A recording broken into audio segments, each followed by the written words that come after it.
Cuffs are off, man. Get right. Too many left in these leagues, but I ain't gonna leave. I'ma get right. Get right. Down to the bottom and scratch it for all the... Hey everybody, Adam Rank here. What's up everybody? It's Marcus Grant. This is AJ Dillon of the Green Bay Packers. I gotta give a shout out to y'all at Get Right Fantasy. If you are not subscribed, what are you waiting for? You want to lose your league?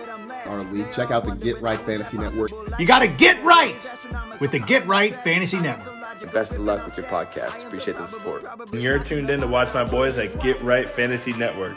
Get you right. Enjoy the show. But I tune in every Friday. Strategies provided, I will lock in every way. So go and roll your sleeves up. Yeah, go roll your sleeves up. And I'm getting down, cause I roll my sleeves up. And I'm getting right, cause I roll my sleeves up. Yo, what's up, football fans? Welcome to our part one of our weekly show. It is week 14, and we got sit starts tonight. I am Phil Ruskin, host of The Extra Point. I got my guy Kendall Vanderbilt here of the Fantasy Football Tavern. What's up, my guy?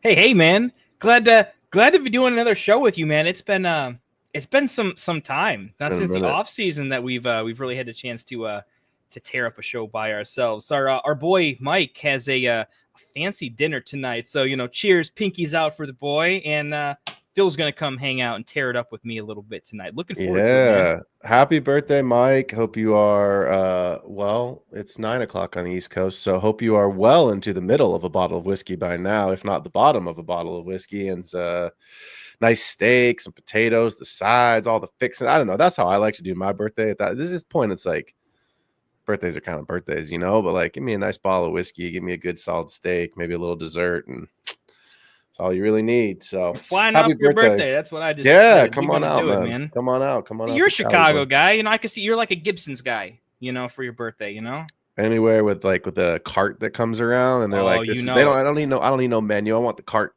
That's what if you don't know about the cart, y'all need to start going to some fancy steakhouses for sure. So well, look, it is.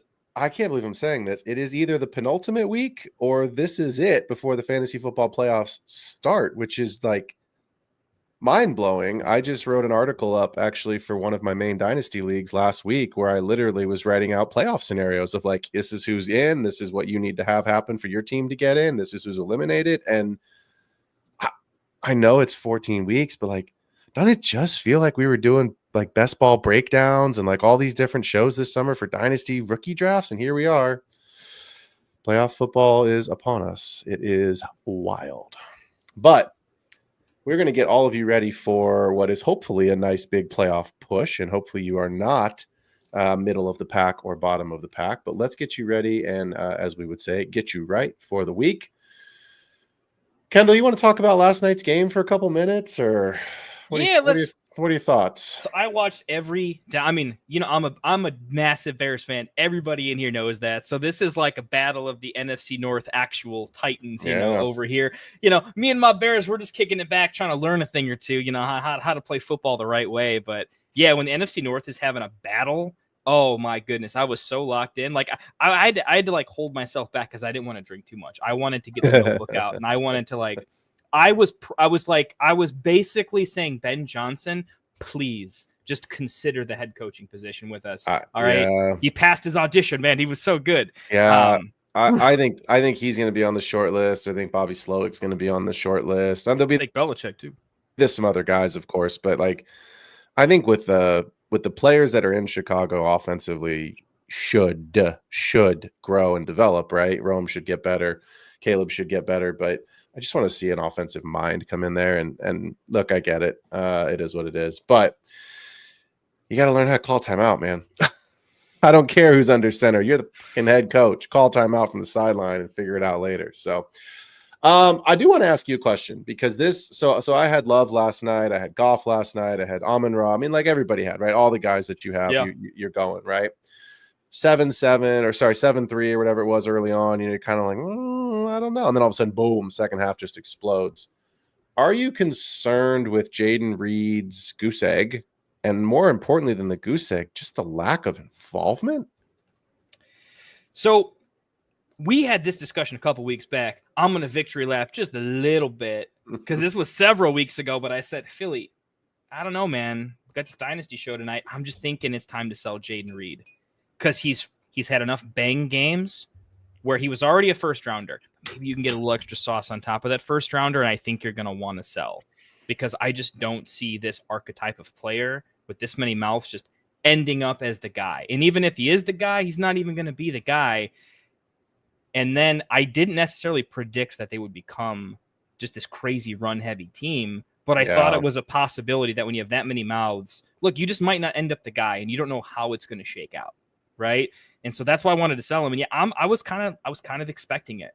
Like his lack of involvement was a little bit weird, and that if you're going to throw some deep shots to Christian Watson, why not also do them to Jaden Reed? But personally, if you actually just look back a little bit, I don't think Jaden Reed had the same separation that Christian Watson did. The moves at the line, Watson was just open earlier. Routes that kind of just made more sense for Love. They were just a little easier to throw. Yeah. If you look back at some of the highlights, I actually urge you to, anyone watching, look back at some of Reed's longest catches this season. Tell me if he was open or not, or tell me if it was a 50-50, it should have been a pick the other way. I'm telling you, many of them were just a little bit of luck. So yeah, I'm not super surprised. I'm not like worried because I think he's the same player that he's always been, but the offense is very much becoming we're going to slow the game down. What do you know about the NFC North? How do we typically play in the NFC North? Hard nose, defense, we're running the ball a lot. We're going to have the slowest pace of play known to man, and we're going to try to be efficient where we can and play situational football. That's what they did. I mean, he threw a couple touchdowns on like 13 passes or something. It was like almost nothing. So I think the way their offensive identity is looking, I am worried for Jaden Reed, but I'm not overreacting because I was never that high on him to begin with, and I do want to sell a little bit. But if you have him, here's my comp. Jacoby Myers or Jaden Reed is a real question you got to ask yourself. Jacoby Myers is the consistent. He has a better role in his offense. He doesn't have the ceiling that Jaden Reed does, but he has a way better role. You know, he's more impactful in terms of like them ever winning a game. So I would seriously consider sitting Jaden Reed next week in like 10-team leagues where you have better options, or if it's not your bye week. So yeah, I am concerned in that he's not going to win you a playoff unless it gets big. That game plan is run the ball, run the ball, run the ball. His touchdown upside is gone. He might get 150 yards, but it's going to be 15 points in standard. Yeah, I don't know that he's even getting there, right? Like at Seattle next week, difficult place. At home against New Orleans for the semifinal round of the playoffs, and then championship weeks at Minnesota. Minnesota's defense is legit. So Christian Watson does what Christian Watson always does. He shows up and he gives you 114 yards off 3 catches, or he gives you nothing. And last night was 100 and whatever it was, right? 100, I think it was 114. I have to look, but something to that. It was triple digits for sure, right? And I think the challenge that we always talk about in a team like Green Bay and a team like Detroit is there's so many guys that somebody has to fail, right? It's just not your week. And I know Amon-Ra owners, managers who have Amon-Ra were very disappointed last night. But look, that's the way that it goes sometimes, right? When it's Amon-Ra's week, that means Laporta, Gibbs, or Monty fails. Monty scores, that means someone else fails. It's just, if you've got a consolidation, we're going to talk about the Jets tonight, but if you've got Devontae Adams and Garrett Wilson and nobody else, sure, then everything goes there, right? Like if you've got, Cortland Sutton, and I mean, Marvin Mims made an incredible catch. It was a great throw last week, but like, let's be honest, Marvin Mims hasn't done much. If you've got a Cortland Sutton and nobody else, then it's consolidation. But in these, it's not working out right when the coach every press conference has to obligatory say, we got to get Mims the ball more often. Right. Yeah. You've been trying to get him the ball for 2 years there, guy. Come on now. No what kidding. are we doing here? Yeah, no kidding. Oh, man. Right. Hey, the Lions look pretty good, though. I want to pivot over to them, man. That running Lions game, look great. I mean, look, yeah. Tim Patrick is real. I mean, like I picked Tim Patrick up in a league off the waiver wire yesterday. I wasn't brave enough to start him, I'll be honest. But I'll tell you right now, I kind of glad I have him. You know what I mean? Like he's one of those guys that just Ishmael, appreciate you being here, man. Awesome. Excited for you to enjoy the show tonight. Appreciate the super chat, brother. Now I've lost my train of thought. What was I talking? Oh, Tim Patrick. I was so excited that Ishmael's here, and then I was like, oh, Tim Patrick. I was like, who's I talking Appreciate about? you mentioned that Daniel Dopp drop, though. That was super cool. Big shout out to our boy Wilson. He's a long-time fan of the show. He's been around way longer than I was here, but he hooked us up with that, man. That was really cool. So Wilson, if you're around too, man, appreciate you for that, dude. Ismail, awesome. Yeah. This is the thing I'll say, and then let's move on because we got a lot of games to talk about, right? And players. You obviously started all the Lions. You started the Packers. Like, you knew what you were doing last night. We got guys that need answers to questions for the games that are going to come up here. But I don't think it hurts anyone, the emergence of Tim Patrick. I just think it's one more mouth to feed. And if it goes last night, happens again, there's only so many touchdowns in a game, right? And if one of those touchdowns goes to Tim Patrick, this is the way I always look at it when I watch games. It's just one less scoring opportunity for Laporta, for Monty, for Gibbs. And that doesn't mean those guys aren't going to score. It just means as you get into the semifinals, as you get into the championship week, like Tim Patrick scoring hurts you if you're the, Gibbs owner, because Monty could get hit. You know what I mean? Like, I think it hurts Gibbs. I think it hurts Laporta. Like, Amon-Ra is still going to be Amon-Ra. Yes, last night wasn't his night, but like he'll be fine. But I think Tim Patrick's emergence as a red zone threat hurts one of the running backs and hurts Laporta more than it hurts Amon-Ra. That's my thoughts. So let's move on. We got a lot to talk about. Before we do, really quickly, it is Bye-Pocalypse round 2. Y'all thought it was over in week 12. Whoopsies. The NFL does it again. We have no Broncos, no Texans, no Ravens, no Patriots, no Colts, no Commanders. Everybody is resting their bodies, getting ready for some of these teams. Actually, most of them are getting ready for the playoffs. Not the Patriots, but everybody else is still in the mix, very much in the mix. So let's start with the New York Jets traveling to South Florida. 3-9 Jets take on the 5-7 Dolphins. This game opened at 45.5. It is now at 45 on our over-under, and they're giving Miami a touchdown. So let's start with what we have to with our cover boy here. Look, Breece Hall downgraded today. It is a doubtful. At this point, just rule him out. Take him out of your lineups, folks. He's not going to play. This isn't going to happen for you. Sauce Gardner, doubtful. I saw 2 or 3 other guys on the Jets that were out as well. So let's just go ahead and start with our man, Braylon Allen. Are you starting him? Are you flexing him? If you are starting him, maybe who are some names that you're considering putting him in over? I think that's going to be a big question for a lot of folks this week is, are you going to put Allen in? And if so, over who? Yeah. So chat, definitely hit us up with your questions on, it's not just a question of if you're going to start him too, right? It's Braylon Allen is on enough waivers too, where it's late in the week. This is kind of a late, are you going to fab dump for him, or do you let somebody else dump whoever didn't get Garendo? Do you just let them have this, and do you wait to pivot to something else? Because there are other injuries. If we're talking the fab discussion, right? Because there's is Charbonnet still on the waiver wire or something like that. So interesting conversation there. I believe in Braylon Allen in a big way. I think he's fantastic. He's so young. I mean, I don't know if he turned 21 yet, but I know he's 20 when he entered the season. So he has so much room to grow. I liked what I've seen. I like the dual threat. I think he did fine with the pass catching. I see him as a 3-down back on any team without Breece Hall. He still needs to develop a little bit. So I like him. I would start him because of that 3-down skill set. I do think other people mix in, but I do think that particularly in the passing game, I think he's going to catch 3 or 4 balls, give him a nice safe floor.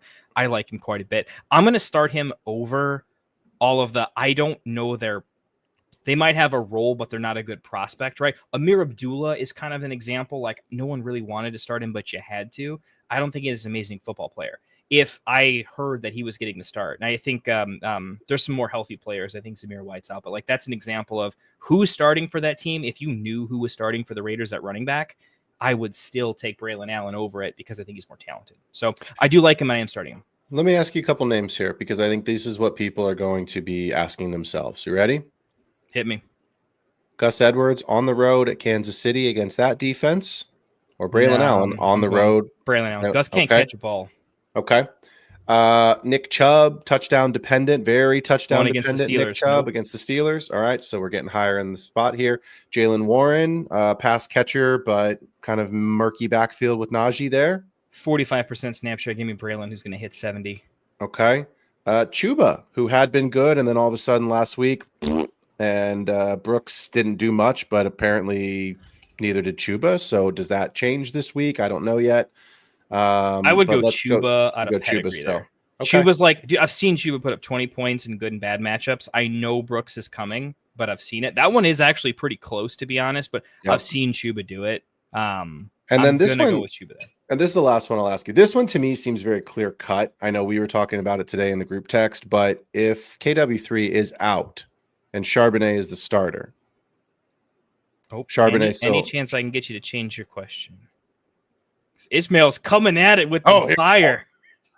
All right, we will pause. We got a super chat. So here we go. Ishmael says, Herbert or Caleb, looking for a lot of points to get me into the playoffs. 2 receivers, 2 running backs, 1 flex, full PPR. Tyreek, Drake London, MVS, Westbrook, A-Chain, Chase Brown, Braylon Allen. They got Braylon. So the real question is Herbert, Caleb here, right? That's the question, yeah. We're looking for ceiling. We need a lot of points. So this is an interesting one, right? Because Herbert has the Chiefs matchup, which has historically been a high over-under, but their defense has been killing people. So that's on the road. It looks better than I think it really is for Herbert's over-under. Caleb has an interesting matchup this week that has some injuries on defense. Bosa's not playing. Yeah. But you're also saying now that DeAndre Swift is questionable, and so is DJ Moore. Rome saw 6 targets last week on Thanksgiving, caught 2 of them, I think, for what, like they're 26 yards or something. Yeah. I mean, they were pretty bad targets, to be fair. They're bad targets. They were real bad targets. What you do have this week is interesting. And you have you have a coordinator who's now an interim head coach. And sometimes we've seen this. You've seen that kind of revitalize teams. Right. You have seen, I mean, Dennis Allen did it with the Saints when he took over. Right. And you've had some guys, Antonio Pierce, when he took over as the interim, kind of giving that quote on mini promotion. I'm still going to start Herbert because of the consistency. I get the matchup's not great. Kansas City's defense is real. The game's on the road. But I see the narrative going 2 ways. Number one, they've got to chase some points. You just mentioned Gus isn't a great pass catcher. I don't know. Chris Jones is a game wrecker. I know they want to run the ball, but Herbert's been throwing it a lot lately. And I've watched the last 3 Chicago games, and I'll be honest, man, I watched them with my eyes closed. You know what I mean? Like, it was just like, I just can't. So, yes, the Niners are down this year. It's my Niners, so obviously not loving that. But at the same time, give me Herbert. I think the ceiling is a little bit higher, Ishmael, and if you're chasing some points, hopefully it doesn't matter, but I think it gives you a better chance at passing touchdowns. Yeah, I think your general narrative, I'm completely there. If I had to condense my take into this is Herbert, who is an all-star, one of the best beautiful deep balls, and he is a competitor. He's similar to Josh Allen. He's got that fine, I'll do it myself gear in him. And he's playing Patrick Mahomes, and there's not a professional in any industry out there that doesn't like recognize like the other guy across the room and say, yeah, today we're going to bring it. He's going to have to. They're winning. He's got something to play for. Like Herbert, this is a big game for him, right? Yeah. And look at the coach. This is a coach in a big game. College coaches in big games do one thing. Get the best player of the ball every single down as much as possible. Do what you got to do, right? I think this is a game where Herbert could run the ball 10 times, rush for a touchdown, maybe 50, 60 on top of it. Because Gus Edwards by himself in a you got to win this game to like show that it's, you guys are for real. You're not just like, you got a good defense kind of a thing. I don't like that Ladd's banged up. If Ladd were healthy, this would be so much easier to just go Herbert. But I still think you have to go Herbert. It's like I'm saying rushing upside for Herbert when Caleb is the other person, but I still like Herbert in this big matchup. He's saying he needs a lot of points. Caleb has a big ceiling. We've seen it, but it's very rare. I think Herbert has the type of he's playing Mahomes. If you're going to tell me, I know they have a good defense, but if you're telling me there's a game script where he could go off for 40 points, throw for 3, rush for 1, I mean, this is it, right? Like it's the best chance for you to put up, which has a better chance of putting up a 35 plus baller. Yeah, I think that's Herbert.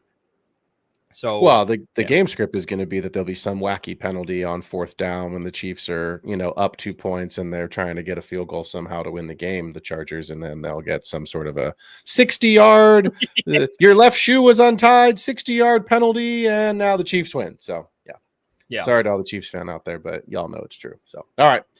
So Herbert, Ismail, we're going Herbert. We're on Herbert. Yep. So we were talking about the Jets and the Dolphins. Look, you're starting Garrett Wilson. You're starting Devontae Adams. We're going to start Braylon Allen this week.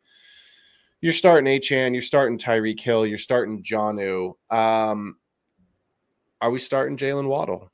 2 weeks ago, I think it was 117 and a touchdown. Last week, it was like participation trophy, right? So where are you with Waddle this week? And look, Tyreek Hill catches that ball on Thanksgiving night without that touchdown, and he gets a 30-yard in the fourth quarter to kind of pad the stats, and he finishes 83 yards and a touchdown. Otherwise, it was a 50-yard game, and that touchdown kind of, if it goes to Waddle, we're maybe having a different conversation. But where are you with Waddle this week? So I had like two competing takes. I am going to leave it with I'm looking at him as like a middling flex. I'm going to try to find some more upside to put into it because here's the thing. I think the Jets are kind of such a tire fire that this game has the makings of something that could just be kind of ugly. Like both teams could be. I've seen Tua play bad, right? I've seen Rodgers play bad. No, never. When you have a game with two defenses that are, I get sauces out, but they're competent groups with quarterbacks that have kind of imploded. Like there's a real narrative for like a 35 over under. There's a narrative where like Rodgers gets it right and Tua has to actually do his thing. I just think the chances are so much more like this game's more ugly than it is good, I guess. Yeah. So I'm fading him. I've traded for him kind of recently at an okay deal, but I don't think you can play him quite yet. It's more of a who are you playing him over? I do think that Waddle has a tiny bit of hidden upside that I think the coaching staff wants to get him involved a little bit because Tyreek's banged up and who knows how long is he with the team. Like you kind of need to get Waddle involved at some point because he's the only guy you might have on contract soon at some point.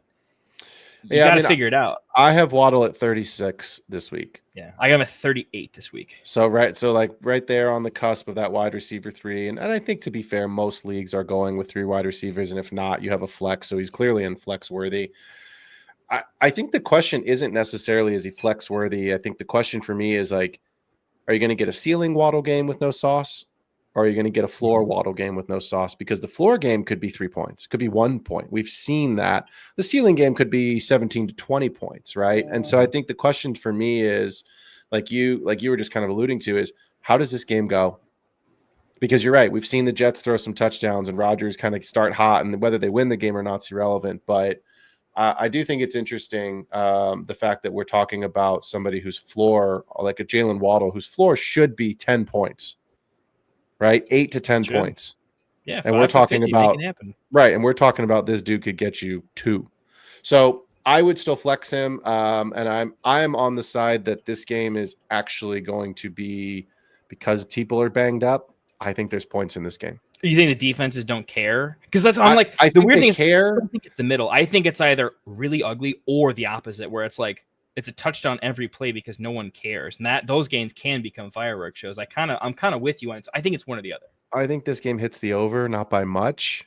So I'm not sitting here calling for 23-20 at 43 points, but I think 28-24 is a reasonable, 27-24 is a reasonable outcome in this game. So I hope you're right, because seeing these are offenses that to start the year were like on paper they look nice. This matchup on paper to start the season looked awesome. Yeah, look great. We thought this could be a division where 3 teams got to the playoffs. In this game, we had talked about it, you and I off camera, but we had gone through the entire schedule, and I think we had circled this one as like the winner of this game probably gets the wild card spot. The loser could potentially be out. Both these teams are probably out. The Jets are out, but the Dolphins, so like both these teams are probably sitting home in 3 weeks, getting ready for the draft. So anybody else in this game? John, who I think I mentioned was a start. I have Conklin as a sit, Mostert as a sit, Rodgers as a sit. Pretty much everybody in this game that's not the chalk is what I'm going to roll with. So yeah, won't start the defenses here, I think. No, neither one. So all right, the Atlanta Falcons at 6-6 will travel to Minnesota to take on the 10-2 Minnesota Vikings. Over under 45.5. Currently at 45.5. Minnesota getting 5.5 at home. You're starting Bijan. You're starting Drake London. Darnell Mooney, I just saw pop up on the injury report.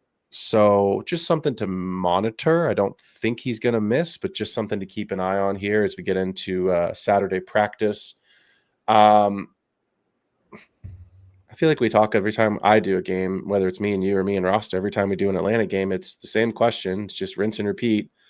Are we starting Kyle Pitts simply because the tight end landscape is poo-poo? Is that where we are in the world right now? I mean, we're not in love with Kyle Pitts.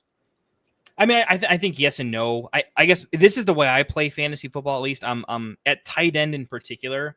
I tend to say that I don't care how elite you are. It's what your particular role is. I think you got to look like this is why me and you were really on Laporta. His role in the offense, we said overvalued when it came to like the draft spot. Yeah. Where I look at Pitts in terms of what's your role in the offense? How do you play? How do you win? How do you lose? Like trying to get in the head of the coaching staff and what they do. And, he's relevant, but this really seems like a Kirk Cousins issue to me. I don't think Pitts is terrible, but I do think Kirk Cousins, he's looked really good, but he's also looked really bad. Yep. I'm on the opinion that he's just not that good. And I think it's a stat where it's like if you look at tight ends that do pretty well, usually they're attached to either a good quarterback or a pass-heavy scheme where it just happens, right? Like Evan Ingram, he's great. The Jags are god-awful, but whoever's at quarterback, sometimes they have to throw the ball 40 to 50 times, and Ingram's awesome with that, right? Like, that's kind of how that kind of plays out. So I think there's other guys that are more interesting, maybe not the best matchup, like Juwan Johnson is interesting versus Kyle Pitts, where like Kyle Pitts could get like almost no targets. Juwan Johnson, there's no way he doesn't get 3 to 6 targets minimum if he plays. He's been banged up all week too. I mean, that practice reports on him is it's put it this way. I like Disley. I like Disley over him. I do too. Gesicki's kind of interesting. More touchdown upside in Gesicki. Grant Calcaterra is probably like I'm taking Pitts over Grant, I think. Probably. Yeah, but Calcaterra is interesting. Like Devonta Smith says he's going to play. So that to me downgrades Calcaterra. I think Calcaterra and DFS, great. Go and throw him in there and hope that he gets a touchdown and you're awesome. Mm-hmm. I think you have to start Pitts just out of the fact that you drafted him on your team. You probably don't have 2 tight ends. Maybe you do if you've went and gotten through a bye week, but who is it? Is it Calcaterra? Is it a banged up, Noah Fant? Because I just saw him on the waiver wire. So I just think, you're not going and grabbing, Jonnu Smith at this point. Like he's long gone. You've missed out on Cade Otton. So those were the waiver wire guys if they were even on waivers. So I think you play Pitts and just deal with it.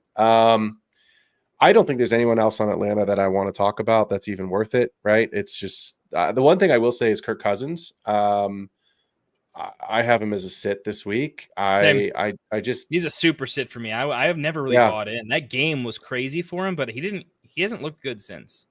No, he hasn't. And just what's wild to me is that these are 2 teams with the Bucks and the Falcons that are 6-6. These are kind of like playoff games right now. Because this is going to come down these next 3 weeks to, I don't think they play. No, they don't play head to head. They already played each other twice. So they're done. So it's going to come down to, can you win out and you have a better finish than the Bucks can. So on the opposite side of the ball, Sam Darnold is in there. Aaron Jones is in there. JJ's in there. TJ Hawkinson is in there. What are we thinking about Jordan Addison? How are we feeling about Mr. Addison this week? I want to find another option. Like he's flexible. That kind of came out wrong there, but I've seen him touch his toes. He can get a little hip swivel in there. Drive a little bit quick. You know what I mean? I don't. Addison's frustrating to me. He's frustrating in that you tell me, how does the team use him? Because I don't think they've used him this year in a way they intended to, right? Like he seems to score on broken plays, but I haven't seen him be like, hey, we drew that up for him and it worked. Does that make sense? Like he's just this guy where like Zay Flowers is doing what I thought he would do from college into the pros. Like he's playing his role. Addison is like, I get JJ's there and there's a lot of other weapons, but it feels like he's kind of a broken play guy where it's just not happening. So I want it to happen. I'm going to start him over all the like maybe running backs where we don't really know how the snap share is going to go. Right. Agreed. That's where I'm starting Addison because I know his snap share is going to be up there. Where the opportunities fall, it's football, things happen. But like the Sincere McCormick, I don't know how the Raiders are going to be, but I'm going to take Addison over a random running back, right? The Nick Chubbs, right? Where if you look on Sleeper, when you look at the projections, I think Nick Chubb is like projected in the Sleeper algorithm more than Addison. But I'm just not going to do that in that matchup. It doesn't make a lot of sense to me. So Addison's like the lesser evil, a lesser of several evils. That's what I would describe him as. I'm going to play him when I think it's just the right move. But maybe Chad has some like ifs or thens, but I don't want to start him if I don't have to. Yeah, the same way that we talk about keep, trade, cut is a great tool, but don't treat it as the gospel, as the Bible of like, this is what you should do. Every time Sleeper puts a projection in there, take it with a grain of salt. Like, I think one of the things people do, right, and I've been guilty of this at times myself, right? I'll admit my own faults. You just go put the highest projected guys into your lineup, right? Oh, well, this guy's going to get a point more, so I need this 11. And people want to see their side of the graphic turn green. Yeah. That's what you want to see. Oh, I'm projected to win this week. Oh, we're halfway through the 10 a.m. Sorry, I'm a West Coast guy. So we're halfway through the morning games. Let's say 10 a.m. games. And everyone's like, what? There's no football on at 10. Like, there is for me. Right? So we're halfway through the morning slate, right? The early a.m. slate. And I'm still projected to win. And then all of a sudden, somebody goes off in the afternoon and whoop, down it goes, right? But like, watch football. We say this every week. Watch the games. Watch the routes they run. Watch the separation they create. Like, watch the game from a skill perspective. I have Jordan Addison at 32 this week. So he's a low-end wide receiver 3 for me. I think the matchup against Atlanta is okay, right? You can move the ball against them. There's nobody that really terrifies me. JJ's the guy that I think you said it perfectly. The problem is I think Hawkinson's a better player, and Aaron Jones seems to be a more focal point in the red zone right now of what they want to do. He's a poor man's Josh Jacobs with how they want to run the ball. So I would like to go somewhere else. I think there's a lot of people that aren't going to be able to just because of the way that their roster construction is, because we've got Bipocalypse round 2. So again, ceiling is a touchdown and 60, 70 yards. The floor is 30 yards, 40 yards, and 4 catches. That's what you're looking at. So anybody else in this game on either side? No, I think that one's pretty straightforward, to be honest. There's less like flex nuances. This week, I feel like is a lot of I'm in or I'm not. So I'm going to overanalyze everything because I at least want to know, win or lose, whether I make the playoffs or not. I want to know that I didn't, that extra 2 minutes to like look through a couple extra like defenses or whatever, right? Do the extra homework. Yeah. I don't want to go out saying maybe I could have done better if I would have spent more time on it, right? This is not a game where you can spend all that time and you're not going to come up with any options. So, no, we can find better games. Well, if you want to not spend any time finding better options, I have the game for you, sir. Yay! Can I interest you in the 4-8 New Orleans Saints at the 2-10 New York Football? I'm not even going to call them the Giants. They're the minions, right? Like the mini giant. The little Giants might beat them at this point. So, hey, there you go. Sorry, Mike, I just dunked on your team on your birthday. But is this the most straightforward game we have ever had to talk about? Is this going to take 3 minutes? Yeah, I mean, outside of injuries, right? Like, I mean, I guess that has to be a factor. And I think there's only one player that's really in consideration that has no injuries. MVS says, I think, worth the only player worth like any consideration. Juwan Johnson, I'll say it out here. I'll make it real quick. I really like him, converted wide receiver. If he's healthy and he plays, I like him. He is banged up, so like it just kills my take. And that's the key, all right? Like you're starting Kamara, you're not starting either of these quarterbacks. I think you're starting Tyrone Tracy. I'm starting Tyrone Tracy. Yeah, so I'm not worried about the fumbling issues. He's just so much better. I'm less concerned about the fumbling issues. I'm more concerned about the fact that the time, it seems to be more, at least last week in the Dallas game, it looked very much like a timeshare. Singletary started the game. I don't know if people noticed that or not. Maybe they'd had a few too many early morning Thanksgiving cocktails. But it was very noticeable to me when I was like, that's not Tyrone Tracy. That's Devin Singletary. Mm-hmm. So I'm still going to start Tracy. Is there a Giants pass catcher that you can even not start, flex with the neighbor's injury? Or are you just pivoting to go to a different game and a different, wide receiver 3 somewhere else? In PPR, I still like Wandale. Okay. He's disappointed a little bit lately. I know that's pretty unfortunate, but they did make a change at quarterback. I don't think it can get a ton worse. I mean, I've been a pretty big like Daniel Jones detractor in terms of like just make something happen. Like, come on. There's guys, if you just give them a chance, are pretty good. Jameis Winston didn't play the first several games of the season. Would be well above anywhere of Daniel Jones' entire career, wherever he's been at. Jameis Winston is a better player. Like, I mean, he's actually, in my opinion, he's actually kind of a good player, dude. Like, that's what I mean. Like, he's a better player than Daniel Jones is. Yeah. So I would play Wandale in PPR. Okay. It's not like a smash play, but he's going to get the targets. Like, he's shown an ability to get open with a bad quarterback throwing him the ball. That's still tough in the NFL. Even if he has no yards after the carry, catching a ball in the NFL is tough. and sometimes he gets 10 targets. So I'm fine with him. I like him more so than I like Slayton as a deep threat with Drew Lock, right? So I think he's very playable. I would like Neighbors to be out, not like banged up to play Wandale personally, but that's the only other maybe. And then that's it for the Giants for me. I'm not playing Bellinger. I don't think Neighbors plays, and it's just me kind of reading the tea leaves, if you will, of the reports this 2-10. week. And they keep coming out with more reports. Like it's like one of those, when you're really little and you don't know how to like fake sick or whatever, you just like keep bringing it up all the time. Yeah, right. It seems like that's what they're doing. Like if we throw out 16 messages that say he's pretty banged up, he's perfectly healthy, he can play, we just don't want him to. I'm getting the vibes. I want to assume that teams wouldn't do what I'm about to say, but we know that they talk about this and the conversation has been had. If you remember the Texans beating the Colts on the last day of the season 2 years ago. Every Bears fan remembers that. Right? And then all of a sudden it's whoopsies, did we just screw up and now we don't have the number 1 pick? And it worked out obviously because Bryce Young clearly was not the guy. And even though Stroud's having a stinker of a season, I still think Stroud's going to be just fine. I think so. But I do think that the Giants are sitting around talking about, we need a quarterback. Who do we like? And do we not lose the game on purpose, but like, do we not, our franchise right now is Malik Neighbors. Do we not put our franchise player? We do want you to do it. Yeah, we don't want to. We want to try to make it competitive, and if we lose, shucks, we get we still maintain our top 3 pick for a quarterback, because truthfully, Neighbors is what you have moving forward. You're not making the playoffs. There's no point. What if he is injured and you go out and play him here to win one game that's not going to help you?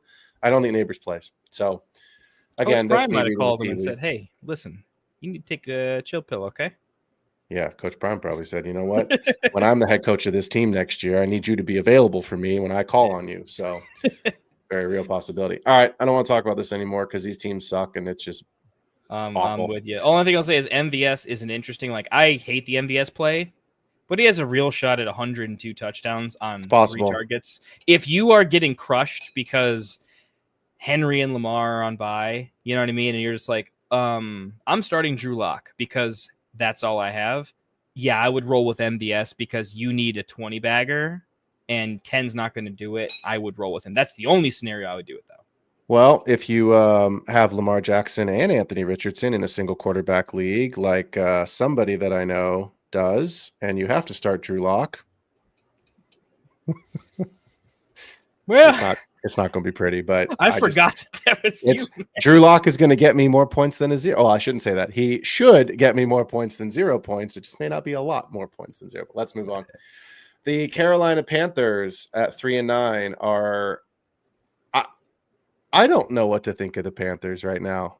Like they pushed Tampa Bay, and I mean pushed Tampa Bay. I think they're going to get crushed by the Eagles, but again, I thought they're going to get crushed by the Bucks. So the Eagles 46 over under. The Eagles are getting 12.5. So again, here's what I'm going to say. Take the money, Panthers money line. They're not covering that. What's funny is when I'm filling out the show sheet for this, guys, peek behind the curtain. I've got to redo the previous stuff, right? So I'm going in this one. The way it worked is the previous numbers said -11. And I was like, oh, that's got to be pretty accurate, And I'm like, oh my god, yeah, exactly. And I'm like, it's more. Yeah. And I took the money line on that one too. And then all of a sudden, Bryce Young's like just running around, and the balls are flying into the end zone. I was like, I've already won my bet because they've covered the spread. But like, come on, Panthers, go win the game anyway. Ooh, man, we'll have to save it for the dynasty show. But I got some dynasty stuff there, man. I sold Bryce pretty recently because I figured I can do better with almost anything at my flex, and I was doing the like. All right, I bought low on Bryce when you could buy him for nothing, and now everyone's rushing back to the Panthers. I am full on I'm not going to catch a falling knife twice. Not doing it, all right? No. Anybody can look good throwing the ball 45 times. I got to get a soundboard. We got to get some real, so nobody wants to hear my mouth sound Next effects. Year, we're going to have production value. Rasta, I promise. Ishmael's helping, all right? We're getting there. Speaking of Bryce Young, you are sitting him. You're sitting Jonathan Brooks. You are sitting. Look, you're sitting the Panthers. I think you can start Adam Thielen. fact, I think you should start Adam Thielen. I think that's the only Panthers player other than Chuba that I am actually comfortable with, and I'm trying to find To be fair, they're Adam not must starts. I think I have them in the Thielen. sheet as must starts because it feels like the closest thing on that team. But I guess I don't have Thielen as a start. I have him at 44, so there you go. It tells you. But I'm also, everyone knows this, I have a huge Panthers and Jaguars bias, as most people do and should. But you talked about it earlier when we were talking about Braylon Allen. I think Chuba, because of the bipocalypse, again, you mentioned earlier, Derrick Henry's out, right? No Joe Mixon this week. My brain's going blank. Somebody else who is pretty no, Brian Robinson and Eckler's been out, right? So no Commanders running backs this week, although they've had some good fantasy value lately. So let's talk about Devonta Smith for a minute, because he says he's going to play. He's obviously a must start if he's healthy, but is he doing the Keenan Allen thing because he won't be needed? Yeah, I'm not playing him. And that's my question, is in this game against the Panthers, where we expect Saquon and A.J. Brown probably to roll. Yeah, I think Saquon's going to have 3 touchdowns in the first half, and then Gainwell's going to have some fun and that kind of a thing. That's why it's the game script thing. That's like Devonta Smith is not going to be needed. Why? Why would they go crazy with him? You give me a game script where he has a big game. I can't find any. I can find okay games for him, but I can't find big games outside of a big broken play. That doesn't make sense. Yeah, I mean, I'm in the same camp there. I think he plays. I think it's like decoy Debo, decoy Devonta. Sure.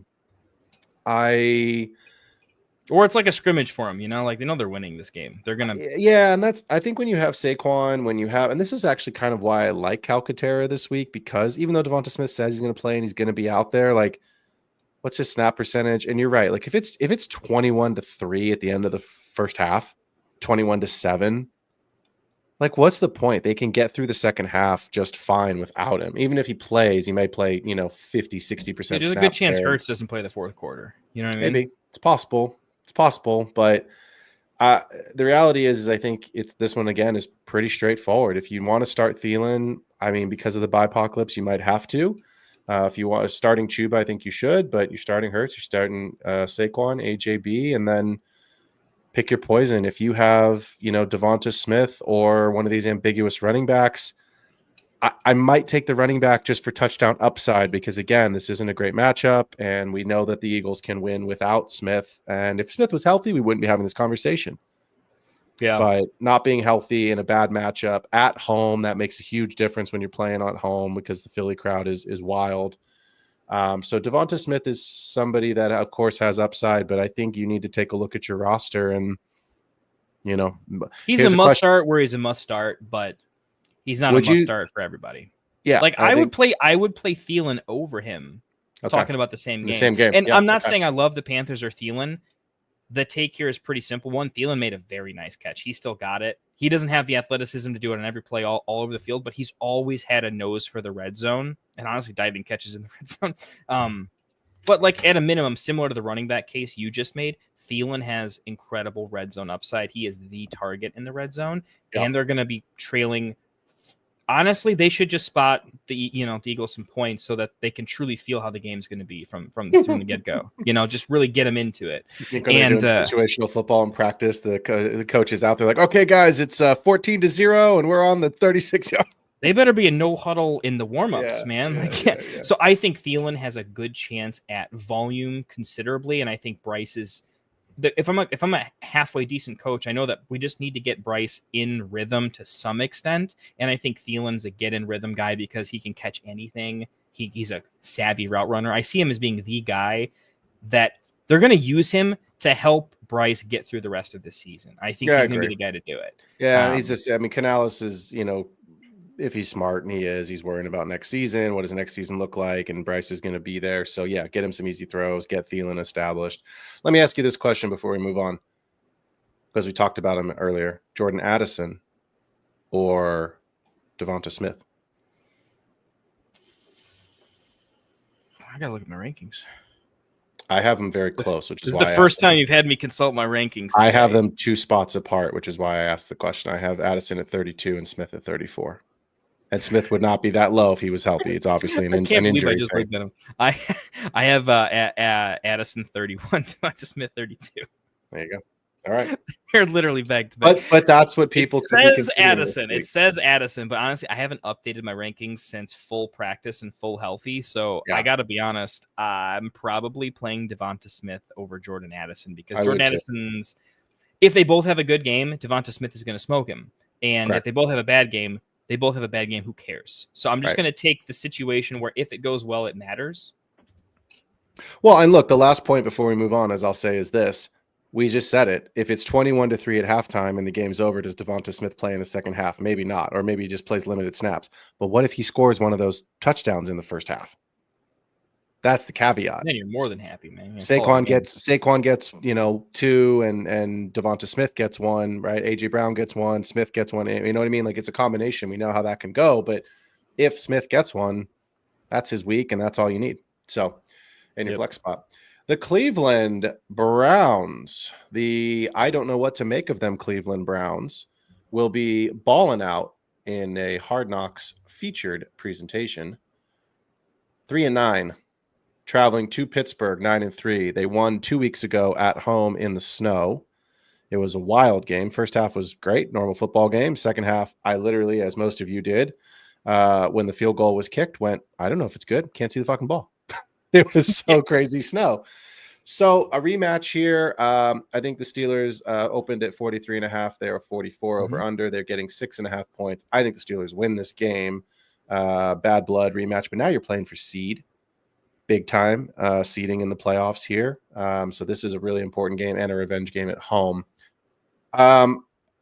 I don't know how you don't start Jerry Jeudy after what is it, 239 yards and a touchdown last week or whatever that crazy ridiculous stat line was. Did I get that right? I'll look it up so that it's right. But something, Yeah, it was around there. It was nuts, man. He's an interesting discussion. It's tough because I know me and you immediately want to go to the dynasty discussion with him. Sorry, so that's 235 yards. I was off. I've got to yards there. shut my brain off of the conversation that me and you could have for the next 2 hours easily, just on that offense and dynasty.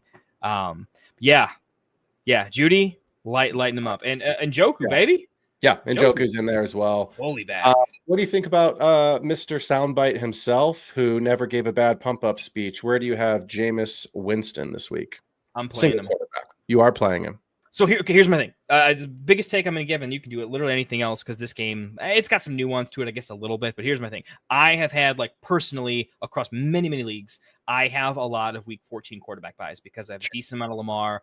Got a lot of Jaden Daniels, crap ton of Jaden Daniels because he became my A-Rich pivot in the draft. Sorry, guys. Winston throws the ball 40 to 45 times a game. Agreed. I don't care what defense is on the other side of that. You shouldn't. That's my analytical point is if you throw the ball 45 times a game, you should not care what the defense is. You should care that 45 times is 45 times. It's just so much volume. And his ADOT is already ridiculous. And he actually has some decent weapons. The thing that's holding me back a little bit, and it's only a little bit, is that I do kind of want him to have the full healthy receiving core so he can actually do it. Because it becomes incrementally easier to punish that when you don't have a semblance of the full, Smith of weapons. But I don't know. If you look at most people's rankings, a lot of people have Russell Wilson higher and things along that nature. Russell Wilson sometimes completes 20 passes, and Jameis does that in a quarter. Yeah, I'm struggling to find I know the Steelers are ridiculous. I'm a huge. I picked up and played their defense against pretty ridiculous competition. I played the Steelers defense against the Ravens because it's the Steelers. I knew they were going to be fine, and I wanted the defense to pick them up to have them for later. I'm kind of trusting that Jameis is probably going to throw 3 picks. And I think he still might be over the hump, even with those 3 picks. Tell me if I'm crazy. I just like him over the, that's Wilson. Thank you. That's exactly what I was going to say. You said it. You got there before I could.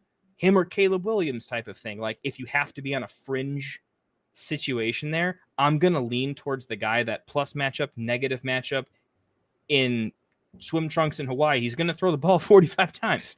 So I'm with you. There is a caveat to what I'm about to say.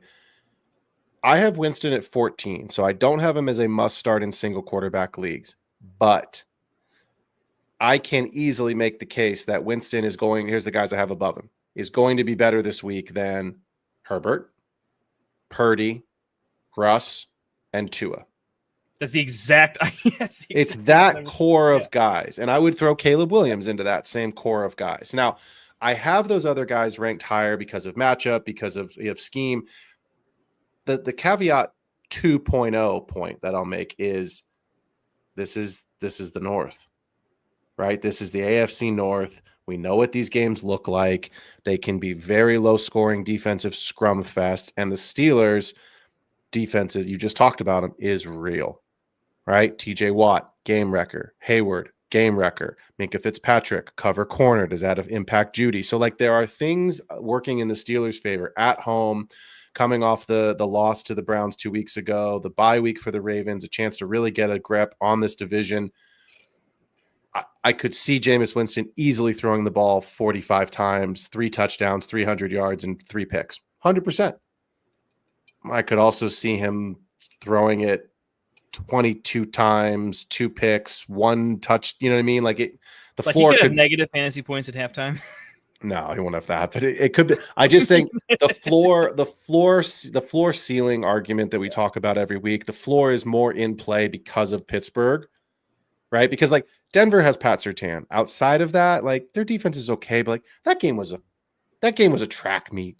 It really was. You know what I mean? It was just like, boom, Correct. I'm going to throw an 80-yard, 90-something yard touchdown to Mims, and then boom, I'm going to come back and throw a 400-yard touchdown to Jude. Like it was just back and forth and back and forth. And it was great for fantasy and it was fun for football. I don't see that because we know the Steelers don't do that. Arthur Smith, Mr. I want to slow it down. By the way, Arthur Smith interviewed for the North Carolina Chapel Hill job. Please leave. Please go away. I think didn't Belichick interview for that too? Yeah, I think that's a name only. Though. I think so. Belichick's going to go coach college kids and deal with the nil agreements? Get the fuck out of here. That's not going to happen. He's just got enough places for his wife to go to school. Yeah, she's like 18 something. She's like applying to colleges or something. So yeah, exactly. He was just trying to get on the board. Let's talk about Jaylen Warren for a minute because I think because of the bipocalypse, you're going to start Najee, but Jaylen Warren's rushing was basically non-existent last week. His pass catching kind of saved his day. 55 yards last week, 4 for 4, but 3 rushing attempts for 9 yards. So is Jaylen Warren, because of bipocalypse, if you have him as your RB3 on your roster and Derrick Henry is out, are you I mean, that's a bad example because you would have to play him at that point. Let's say that you have 2 starting running backs, whoever they are, and you have a decision to make on Warren in your flex. Playing Warren over Chubb, like playing as an Warren example. over Chubb. Okay, same game. Right, like Chubb's going to have 20 carries. Warren might have 5. Why am I playing Warren? I mean, again, this is league dependent, right? I'm in more PPR leagues than I am half PPR. That's going to skew it a little bit. My general rankings, just so you know, and I think Phil's too, we're mostly PPR. But if you have a half PPR question, it's not like we don't do that. We're in plenty of those leagues too. It's just not our first thought, and it would change that a little bit. But because I think Warren's going to be in a situation to catch 4 passes, maybe 3 to 4, and he does well with them. I actually like he's not a guy that just catches the ball and falls down. You know, he can do something with those passes. I think that's how he gets to like an 8-point floor and see what happens. Yeah. I like that more than needing Chubb to score a touchdown. I want the guy that can catch 4 passes for 40 yards versus the guy who needs to fall into the end zone, which doesn't always happen. So that's kind of my Warren take. And against Pittsburgh. Yeah. No, I'm with you. And you know, I guess the upside is like, hey, what if Jameis is just unbeatable, right? Like he's gonna score a touchdown for each team on every other play. That's a game I wouldn't mind having Warren in because there's some chaos and points, and we'll see what happens. Yeah, I don't think Warren has a high ceiling in this game, but I think he's got like Jerome Ford and Chubb are actually kind of both people. Jerome Ford's kind of like he's always available on waivers, and he's the guy you don't want to have to pick up because you're just hoping your guy's healthy. That happens in so many of my leagues where Ford's right at the top of the waiver wire with his like 7 projected points or whatever. Yeah. Like I'm taking Warren over that type of situation, right? Chubb's probably over projected at like 10 or 12 on Sleeper. It's close, but I'm still taking Warren there. I have him 2 spots higher, so I'm with you on that. I think one of the things that we have to consider as fantasy managers is what is my realistic floor? If I play this play, you just said it, like, oh, Jerome Ford's at the top of the waivers, 7 points. Can you find 7 points on your bench? Maybe, maybe not. Depends on what kind of a bench you have. But again, what is the floor? Because the projection is generally more towards the ceiling, right? Projection isn't usually a median. The projection is like, this is what they should finish with. That's why it's the projection, right? That's why you look at your it's more scores like and- archetypal for this player in this position in this offense, you know? And so I think when you get, and I don't play fantasy this way, and I know you don't play fantasy this way, but this time of year, you don't play fantasy with what I'm about to say, but you need to consider it, which is I have to make these sit-start decisions, which could be the difference between a win and a loss. And I desperately need a win because I'm either trying to get in the playoffs or I'm in the playoffs and I'm starting to get it, worried about my seeding. But what's the floor for some of these guys? Because if I make the wrong decision here, like I didn't play Tyreek last week. I didn't like the matchup. I don't remember who I played, Kendall. It was in the Hall of Fame league. Now, it wouldn't have mattered if I had. I ended up losing to the high score of the week. So fine, fair enough, right? I'm in first, maybe second place now because I lost that game in that league. But I played here, I'll tell you. I played Kenneth Walker and Breece Hall over Tyreek. Not my greatest decision in retrospect and hindsight, but again, against the Jets, against Seattle, like they're playing each other, touchdown upside. Tyreek's been poor. The Dolphins have been poor. And like I said earlier, 30 yards in garbage time, that pads the stats. And then the tipped ball that falls in his lap. Without that, Tyreek has a 50-yard day, he goes 7 for 8 for 50 yards. It's garbage. You don't want that. So that was my process. But again, it's the first time in my life I've ever sat Tyreek. Now, I lost by 20-something points, so it wouldn't have mattered. I lost by 60 points. Whoopsies. I guess, he had Jameis Winston. I forgot about that. So my point being is you need to make the right decision. We're always looking for ceiling. We're always looking for highest outcome, but there's only one Jamar Chase, right? There's only one Josh Jacobs that's going to score 3 touchdowns. Now you've got to go and figure out what the floor is for some of these guys. So anybody else in this game that you want to talk? I mean, Cedric Tillman or Calvin Austin, are we going there with those guys? Are these players that we're going to put in our flex, or are we trying to find better elsewhere?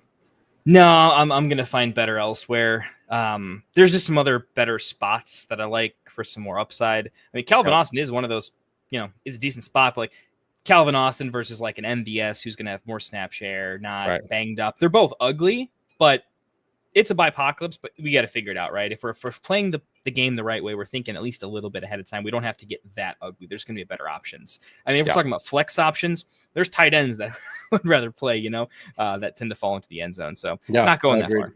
No, I agree. And then there's other guys, and we didn't talk about other games. Obviously, they're going to do it on my normal show, on the 8:00 show tonight. But give me Ricky Pearsall this week. Hey, right? He's due up, with no running backs. I mean, Garendo's there. No disrespect on Garendo, but he's the only one they have left, physically able-bodied, that can actually play, other than Debo back there, right? And so, no Ayuk. Give me Pearsall over some of these other guys, right? I think that's a player that you're looking at, over a Calvin Austin, over some of these Cedric Tillman types. So let's do some questions, and then I don't know, hang out. Talk more football, wrap the show, whatever we want to do. The world is our oyster. I like it. Hey, obligatory. We got to talk about underdog just real quick. Oh yeah, let's do it. I won't even give you. Look, you guys have heard the ad read a couple hundred times right now, but we definitely got to hit. Where's that Herbert promo? We got a Herbert promo that we gotta show you guys. Hey, Herb. Yeah, definitely check this out. You've heard us a million times. If you're new to the show or you're new to best ball, I'm just gonna try to give it to you straight as this. Us here at Get Right Fantasy Network. We love Underdog, the company. We love the people. We love using the app and everything. And we did that well before any of us were ever had any sort of sponsorship or anything. We love what they do with best ball. They have so much more on the platform. We just love the best ball. Our group, we're all draft nerds. That's a lot of how I met these guys actually. And the ability to do hundreds of drafts and not even have to look at your phone in the season is awesome. It really hones your ability to draft at a near professional level. You can do it for extremely low cost because you can do high volumes of draft at next to no buy-in. as you get and cultivate your skills to, take down, maybe if you want to get into some higher stake stuff, you can get there, but you can practice for much, much, much less expensive. And it's just so much fun. They have a million different promos, so you can definitely take advantage of those. Half a yard for Herbert. I know we were talking about him. We're a little nervous about him. I think he gets there. I think it's a pretty good bet. I think you should take it. So definitely help us out and help yourself out. Have a little bit more fun. If you haven't played best ball, hit us up too. We'll help. We'll do a couple of shows that kind of walk you through how to get into it. But we love Underdog. Hop on. It helps us out too if you use the code GetRight when you sign up. It helps us a ton, and I think you're gonna have a good time. So obligatory. We love you, Underdog. Get on there. You heard it here. In the Mini Schnauzer 8, which was a 20 max contest entry, 1, 2, 3, 4, 5, 6, 7, 8, 9 of my teams are currently in a playoff position to advance. So half of my entries. So we love Underdog. We will do a ton of shows. We do a lot with them. We will certainly jump in and do more as that time of the year rolls around. But you have some folks in this room with a lot of expertise. Rasta, of course, had a big win last year. I put money into Underdog 5 years ago, and I've never put money back in. So I know you've crushed a bunch of tournaments. So yeah, lots that we can talk about. Lots of advice to win the little tournaments, to take down the big boys. But Tyler Sperry would like to know, is Reed droppable for Alicia Moore, which I believe is meant to be Elijah Moore, but I do like Alicia, so maybe we'll start calling him that. That's going to become a segment. I might have just stuck there. You ever see those videos with if football players were women and how creepy like Jimmy Garoppolo and Tom Brady are? Is like not the ugliest women I've ever seen. Like it's like wow. And then there's like Ben Roethlisberger, and you're like, oh no, nope. Ben, nope. Yeah, that's nightmare. But Elijah Moore. So is Reed droppable for Elijah Moore, Adam Thielen, or should he keep Reed? Kendall, I'll start with you. Look, I get where you're at with Reed. Thielen's close. Elijah Moore, absolutely not. It's not there. You got to keep in mind, literally, if Jameis goes down with an injury, Elijah Moore is droppable in every format imaginable, including if you have Elijah Moore, you win. It just doesn't make sense. So it's too volatile. You won't be. I'm trying to think of some other players in history. You can never predict based on matchup. You can't do enough homework to figure out when and how he's going to get involved at this point with where they're at. You like him when you have him, but I definitely wouldn't be dropping Reed for him. Consider that Dobbs was out, and it's crazy that Dobbs was out and Reed had that goose egg. But Christian Watson's the staple of health, right? Yeah, good God. No, Christian Watson gets injured. What do you think Reed does with a banged up Dobbs and now Watson's out? I would take it a step further. What if all of a sudden the focal point of their offense is no longer available? Josh Jacobs. If Josh Jacobs walks across the street and stubs that little toe, and all of a sudden he can't play next week. The guys behind him are also banged up, so everybody's they can't exactly walk into a Jordan Mason Everybody's out. And they're still, they can't just coast along, right? I mean, their record's not really at a place where they're super pristine. They need some home field advantage. They got to go for it. I think they're going on the road now after that loss last night. Yeah, well, you have a point there. That's almost guaranteed now. But the narrative I'm trying to spin, right, is as things stand, football things never stand the way they are. So we always talk, me and Phil often talk about in Dynasty, we talk about a 2 to 3 year window. We talk about ranges of outcomes. With this, the range of outcome and situational outcomes for Reed, nothing makes him any worse, right? Realistically, not much other than him getting injured. But there's a million other things that could happen that could vault him up a little bit more. So that's why he's just such a tough drop candidate for me. If you had to put up a bunch of points, though, Thielen's close. I do think Thielen, the other guys in the team are a little bit banged up. He was just too, but he's ridiculously talented, and they're going to have to see what they have. I think him and Thielen are close rest of season, but I don't think Thielen's ceiling. Thielen's ceiling. Don't try to say that without pretending, without practicing. That's a tough one, man. You're going to hit Thielen. A Thielen? A Thielen? Yeah. I'm going with Reed. Drop Reed. Yeah, you can't drop him. I don't think I get it. It hurts. Yeah, and it's not just that he got a goose egg, right? Like I had Tank Dell in week 3 or 4, got a straight up goose egg as well. One target. one target. That's the concerning part. So, although what's I the think target share given that he threw the ball 17 13 times? Yeah, 13 times, whatever it was. It was bad. You can't drop him. He threw it 12 for 20 for 206 and 1. So, I mean, he was almost a 10% target share. better days are ahead. It's just not. It sucks, but that's fantasy. Like, that's just how it goes. Raven Show, yo, we love Raven Show. He's a big supporter of the show. He's in our mock drafts. He is always around. Appreciate you being here tonight, brother. He's in the Tournament of Champions right now. He's in the Tournament of Champions. I got one question for you this week, fellas. Full PPR, Flex 1, Braylon Allen or Debo? Philly, do you want to hear me talk about it first, or do you need to get your 49ers juice just out? Do you need to get it out in public? You don't want to hear what I have to say about the 49ers right now. I'm going Braylon Allen. Okay. I'm sorry. I'm so sorry, Debo. I really like Braylon Allen and his usage, and I can't start Debo and Ricky Pearsall. I don't love Debo's usage. I don't know what's been happening there. It feels gross, but I think Braylon's going to step into a lot of usage, and I think he's going to have more usage than Debo. It's possible.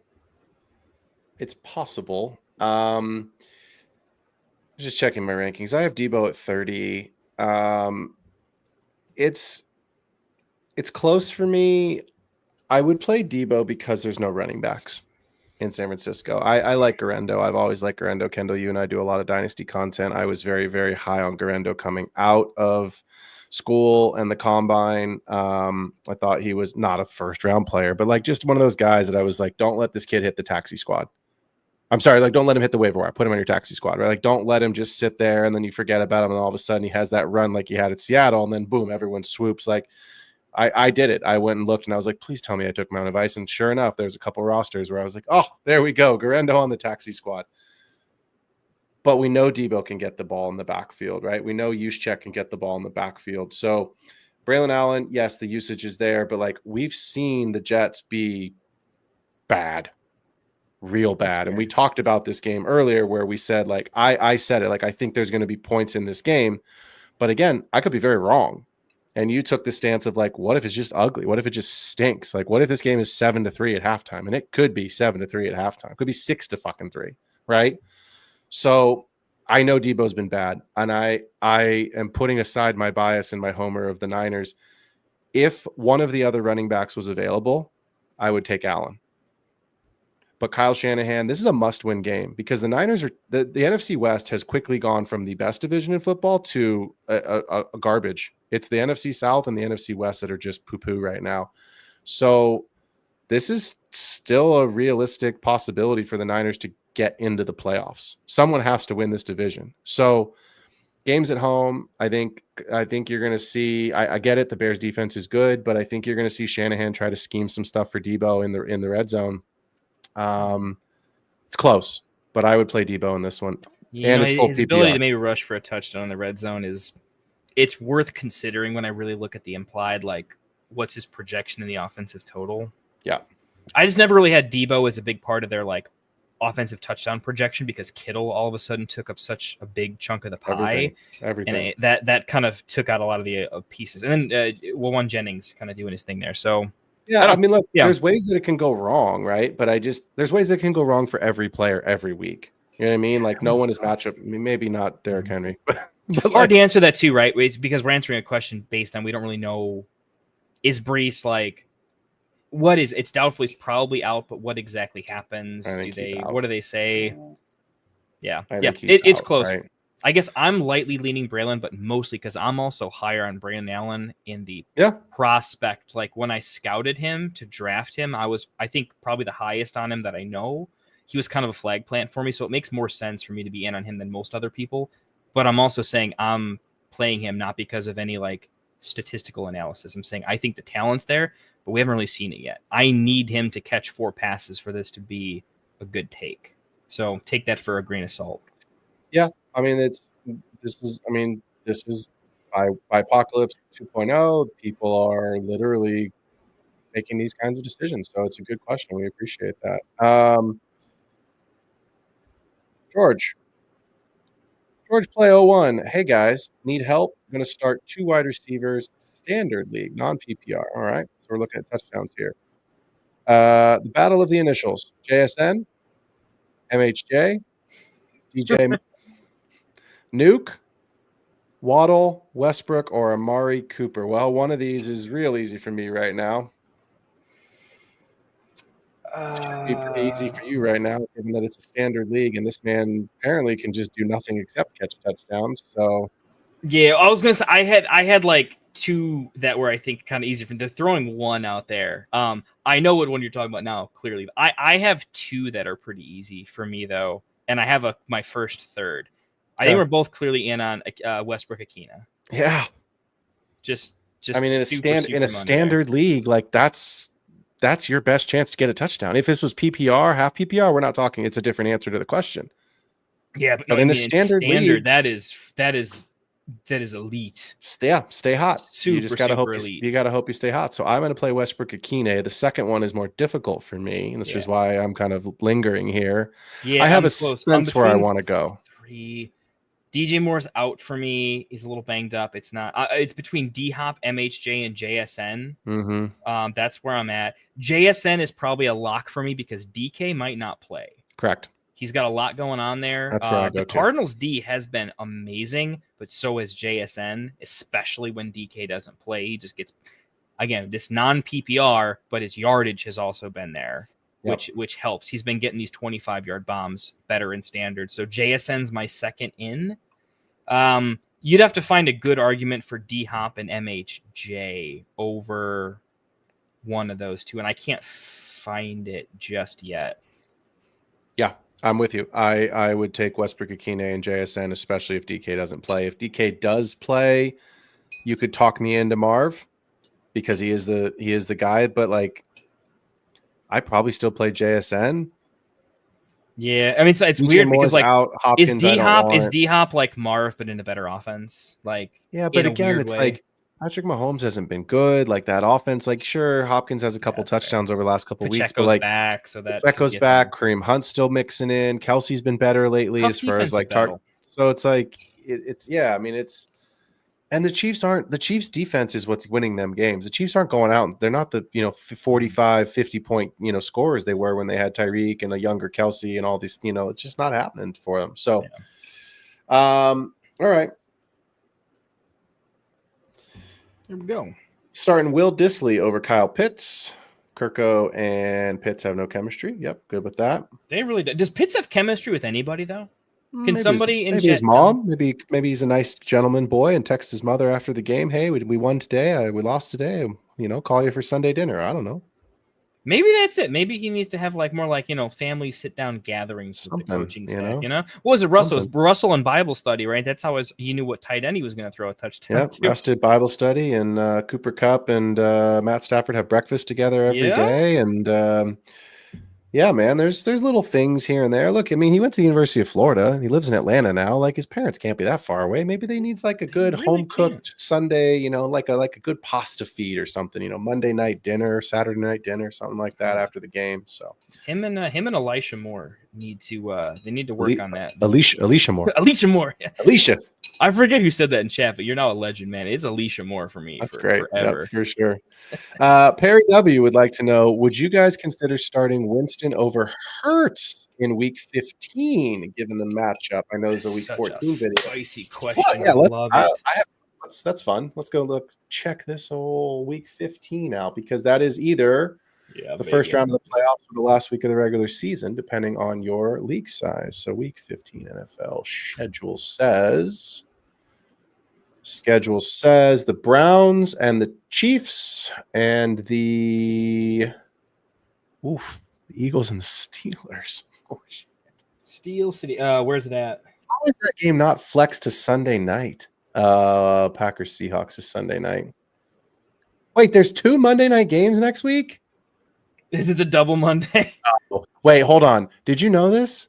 No, I knew Falcons and the Raiders. That'll be a barn burner. And the Bears and the Vikings. Put the fucking Steelers-Eagles game. Come on, NFL. Oh, the Bills and the Lions? What? There's got to be a flex. Something's got to get moved. Thursday night's the You Rams. imagine weather Niners. might move Fine. one. That Bills game's the home Oh game, my right? That could get God. moved. Bills, Lions. So it's Is- Steelers it at Eagles. is- It's home though. Home game for the Eagles, right? Yeah, but the Lions game's in a dome. It's in Detroit. So the Eagles are at home against the Steelers. Sorry, I just had to look at the schedule and realize that these are juggernaut matchups. No, you're good. Oh, I missed Okay, Chiefs, Browns. The game is in Cleveland. Yes, the game is in Cleveland. I get it. I understand the question. I the can't. guy who wants to throw the ball 500 times getting to play against Patrick Mahomes, thinking he's gonna throw it 50 times minimum. I see the argument, right? Yeah, but it's also like it's Jalen Hurts. Like, and I get it. The Steelers D is really good, but like, what happens when they get to the 2-yard line? It's the tush push. Like, and it's Well, Mike okay, Tomlin. What are you going to it- take away, Mike Tomlin? Are you going to take away Saquon? Okay. Are you going to take away AJ Brown? Okay. That means Hurts. Are you going to take away Hurts? Okay, fine. Then you got to go deal with Saquon and AJ Brown. So it's like, what are you scheming for this type of a matchup? It's a really good question. You do get a good preview this week, though. How does Winston do against the Steelers? If against a ridiculous defense, he still throws the ball 45 times, is pretty good with it, then he lit up 2 good defenses in a row. Okay, he's immune to it. These defenses are used to playing humans. This guy is an emoji of an NFL player. You know what I mean? It's like he's really exaggerated. I don't know that a standard defense knows how to play against a crazy man, right? I don't know. I'll say this, like if I would do what you're saying, if Winston puts up a 30 ball on the Steelers in week 14, yeah, okay, sure. Now I'm not just considering it. Then I think it's a legitimate, like, it's not Winston over Hurts. It's Winston just absolutely dominated Denver, and now he dominated the Steelers. This is like, okay, he's going to win everybody a championship this year. Now you're playing him over a lot of players, not just matchups. So pay attention to this week. Pay attention to, I would be watching that game. If you're considering this, and this is a real championship, you got to watch that game. You got to watch, how does Winston do against the Steelers? How do they shut him down? Does it look like, did he get lucky if he puts up points, or was it like earned? That's how I'd make that decision next week. Well, I'm also, as you're talking, I'm also going through the schedule and kind of doing the quick quarterback rankings in my head. So Joe Burrow at the Titans, Lamar at the Giants. Lamar and Burrow are probably going to be in my top 2 next week because of the matchups. You have the Steelers, Eagles. So you've got Jalen Hurts, which we're talking about. You have the Bills and the Lions. So that puts Josh Allen in play at probably QB 3 or 4. As I do the quick rankings, I have a hard time getting Winston ahead of Hurts, even with the matchup. Because it's not by apocalypse, and all of a sudden other guys are unlocked. Yeah, because if it's a super flex, we're not having this conversation. So I assume this is a single quarterback league. So give me Burrow, give me Jackson, give me Allen, give me... So our general take is we like Hurts. Winston, but getting over Hurts next week in particular seems a little bit difficult. Jaden Daniels goes to New Orleans. That doesn't really scare me. To be fair, we also get to see what Hurts looks like with all of his weapons healthy too. Yeah, man. My daughter's home next week, so I'm not going to be able to watch those games. That sucks. You got to just read the group chat every now and again. No, I tune in when I can, but like, me, I try to be engaged with her and not have football on in the background. But man, the Bills, Lions, Steelers, Eagles would have been a perfect like Sunday afternoon. Go and get a bevy and watch the screen. So good Perry, question, here's what Perry. I would do. You want to be a legend, Perry? If this is buy-in is like under a safe amount, it's just, how much do you want to be a legend? You should just let your opponent set your lineup. Could you imagine? Because if he picks Winston and you win, like you have that over him for life, man, and that's worth way so more. hard. Yeah, like go dunk on him in this situation. Flip the narrative, change the script entirely, and see who your opponent wants to. Crowdsource it. Put a poll up in chat, and then just be a legend, man.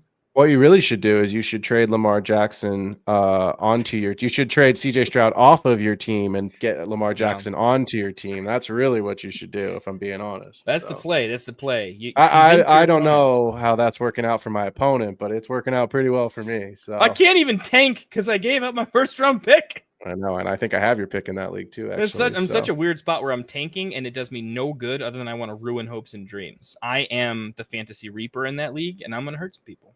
Yeah, and as soon as I got knocked from the playoffs, now I'm putting up 170, and I'm you're killing it. Week. And I have your first round pick, and I'm like, come on, Kendall, lose. Like, I'm still probably going to bind up in the 103, 104 spot, like, which is great. I thought I just took all this kid's good players, and he just first points on the week. No. Juan Pena Jr. for my wide receiver 2 and my RB2 and my flex. Okay, so we need a receiver, a runner, and a flex. 3 players. All right. So JJ and Kyron are locks. That's awesome. Bench is Juwan Jennings, Xavier Worthy, Myers, Mooney, Westbrook Akine, KW3, Charbonnet, and Hall. Okay. Got the Walker Sharp stack, which is really important this week. That's an easy one. Like the answer to the RB2 is whichever of the Seattle guys is healthy is who you play. So let's move on from that. Yep. So now we're picking a receiver and a flex. Brees is doubtful, so I'm just assuming he's out. So we're really looking at 2 receivers here. So let's recap it for the folks. One, a PPR or half PPR while we're working this out. Yeah, fair. Probably full, but Jennings, Worthy, Myers, Mooney, Westbrook, Akine. Pick 2. Worthy's out. Yeah, 100%. Westbrook Akine makes it over Mooney in most formats right now with Kirk's play. It's close though. They're kind of tied. Jennings is my first in, I think. No, Myers. Jacoby's banged up, but if he's healthy, I'm going with him. The injury does worry me a little bit, but he's been extremely consistent. I kind of like him, and wow, this is tougher than I thought. I thought I it was actually have easier. Jennings. I have Jennings the highest this week. I just went and looked. That's kind of where I can't decide why Mooney's just out, but I'm Jacoby and Jennings over Mooney and Akine across basically any format. Yeah, I'm going Jennings Myers. Yeah, the 49ers have been a little bit down, but they're still talented. Purdy's good. He's played well. He's had big games. He's done it. Should do it again. Myers has been extremely good. Mooney has been very good, but he could have a bounce back game. He doesn't need to, though. And Kirk's been pretty atrocious. I think he's banged up too, though. He is. He's slightly injured, but it's slight. It looks like it's not a big deal, but a couple weeks of down production. I assume Mooney comes back in a big way. I just don't think they have to. They can do the offense other ways. Who do the Raiders have this week? Is it Titans? I feel like we did no, that. No. I feel like we didn't do that Raiders have. I'll have the sheet up. Raiders have Buccaneers. That's a pass. Yeah, that's a run funnel defense. Pass funnel defense because they run stuffers. I'm going to take Myers and Jennings. Yeah, Myers and Jennings. This is what we talked about earlier, right? We said Westbrook and Akine in a standard league. If we had him in a different question, we'd have a different conversation. We have him in a different question. So I'm going to take Jennings and Myers. It looks like generally it sounds like we're kind of fading Mooney until we see the quarterback play improve just a little bit. I love Mooney. I think it's a Kirk problem, not a Mooney problem. Mooney has been playing great. That's the one I'm worried about getting burned on. I'm trying to make sure that I don't get burned on Mooney. If Myers plays, he's in there, man. Like Myers is a better version of Mooney in terms of target share, snap share. Like he's just 15 targets, 11 targets, 6 targets, bye week, 11 targets, 7 targets, 2 injury weeks. I mean, Myers has been fine, and there's nobody else there. Jennings has to get an uptick. It's a must-win game. They don't have the running game they normally do. Yeah, well, Purdy should have a little bit of a bounce back. Yeah, we've had this has been a. I was going to say you don't want to hear what I have to say about the Niners. I don't want to ever say this as a fan, but like, it is not the worst thing if we don't make the playoffs this year because this team can't win the Super Bowl. I was thinking about this last night, right? I was watching those 2 teams last night, and I thought to myself, we can't beat either one of these 2 teams. We can't beat we can't beat the Packers, not in this form, and we damn sure can't beat the Lions. Fully healthy, I think you can. Yeah, but I'm saying this version, so I'm saying is like the playoffs are going to be here in 3 weeks, right? In 4 weeks. Yeah, you don't got enough time. We're not unless we win the division, right? We're not going to be a wild card. So it's win the division or out. And I don't really see like as much as I want to be in the playoffs, like if we're just going to win one game or lose the first round and then win one game and then lose, like. Sorry, like it sucks, but like I'd rather have the draft pick. Yeah, go get a better pick. Yeah, I'd rather have the pick and like get everybody healthy and just reload and like be the Niners next year. Like it is what it is. But yeah, all right. Yep. Good question. Though. That was I love that question because it wasn't easy. That I really had to think and go against my rankings. That's a good question. Yep. I think we've done these. Are we through them all? Winston or Caleb? Yeah, Winston or Caleb. I think we both said Winston. Look at that. Got through them all. I mean, well, chat. I'm still scrolling. I didn't say it was a lot of chat kind of hanging out and getting into it. Well, if we don't have any more, I can. Yeah, I've got a couple more in each of the individual matchups. We could go. Here's one I got. Here. Start 2. Don't see a format, so it just is what it is. But all in one show: Puka, Higgins, London, Ridley, Jennings, Waddle. Start 2, and let's say full. Let's just do them both. Let's say full and half. Let's start with half. Puka for sure. That game's got a crazy over/under. It's easily Puka. Higgins or London. I have him over. I'm going Higgins. Man, Burrow has been absolutely on fire, and Higgins is healthy. Burrow has been on fire. I have Higgins at QB6. That's QB6. I have Higgins at wide receiver 6. Yeah.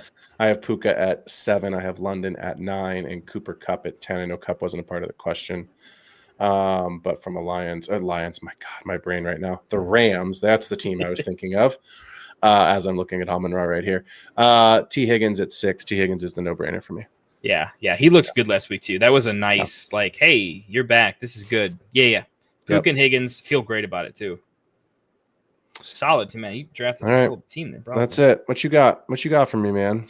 What I got for you? All right, let me hit you with a couple. I'm just gonna go game by game here and give you my most interesting. This is my actual inner thoughts that I want to run by one of my favorite people in the world. Help give me some insight here, okay?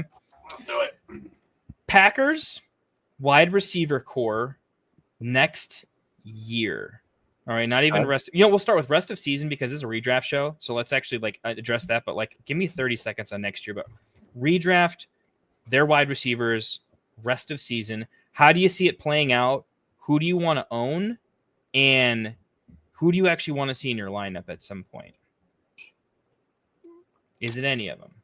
I want to see Tucker Kraft in my lineup. I like it. Tucker Kraft is literally the reason why my best ball teams, he was left for dead. He was my last pick in just about every single best ball league.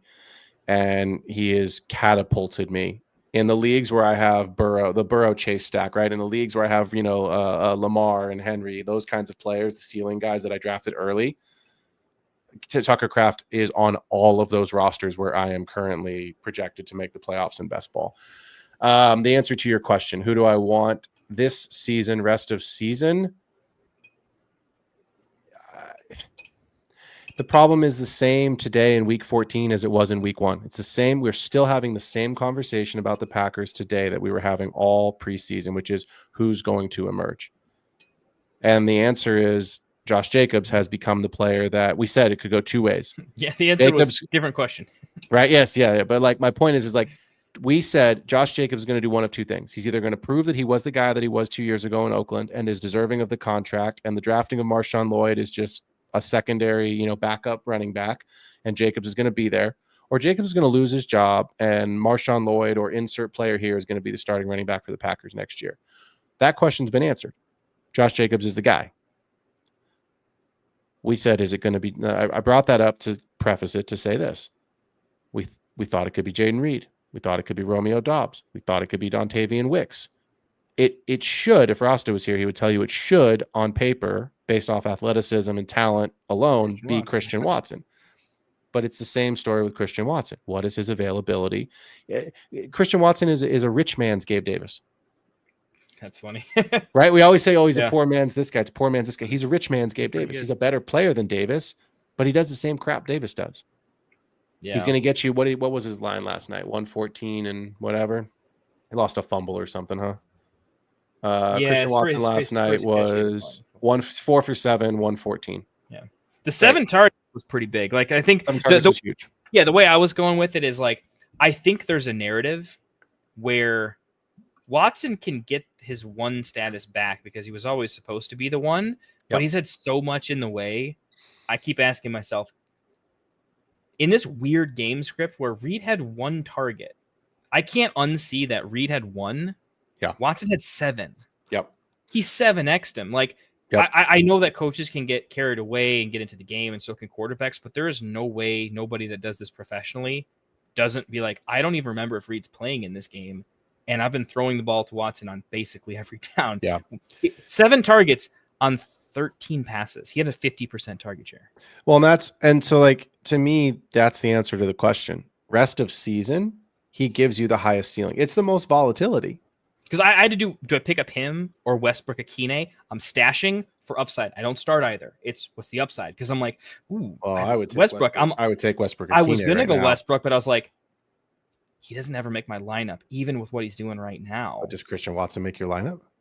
I was thinking, what if there's one more injury and Watson is like the actual guy? But what if he's the injury?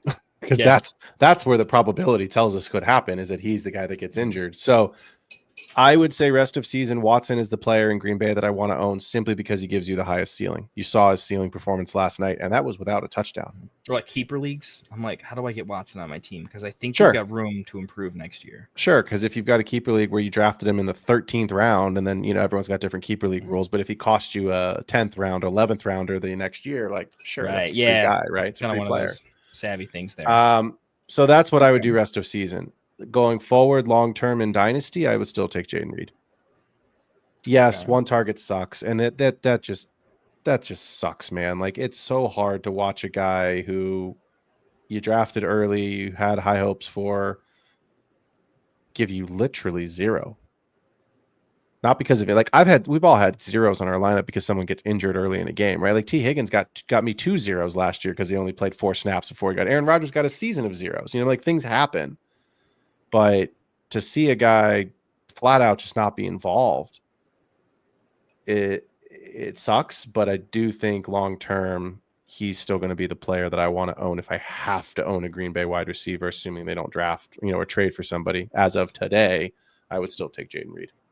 I like it. I like Wicks as well. That was the other one I was going to say, is I like Wicks as like a cheaper, if you're going to trade for somebody. Obviously, he's not in the same price range as Jaden Reed. You could probably go get Wicks for a 3rd and, you know, take a shot on it because he looked okay last night. He was the guy I was kind of like stashing for, like, could Wicks be like their 1 next year? But I'm like, oh, guys, I'm probably reaching a little much in this one. But I wouldn't. So here's my thought, because the he's Packers too are gadgety. going to I be feel like he's like the Tyler Lockett at 1. He'll never be a 1-1. with the Packers being a playoff team. Again, they're not going to draft a receiver early.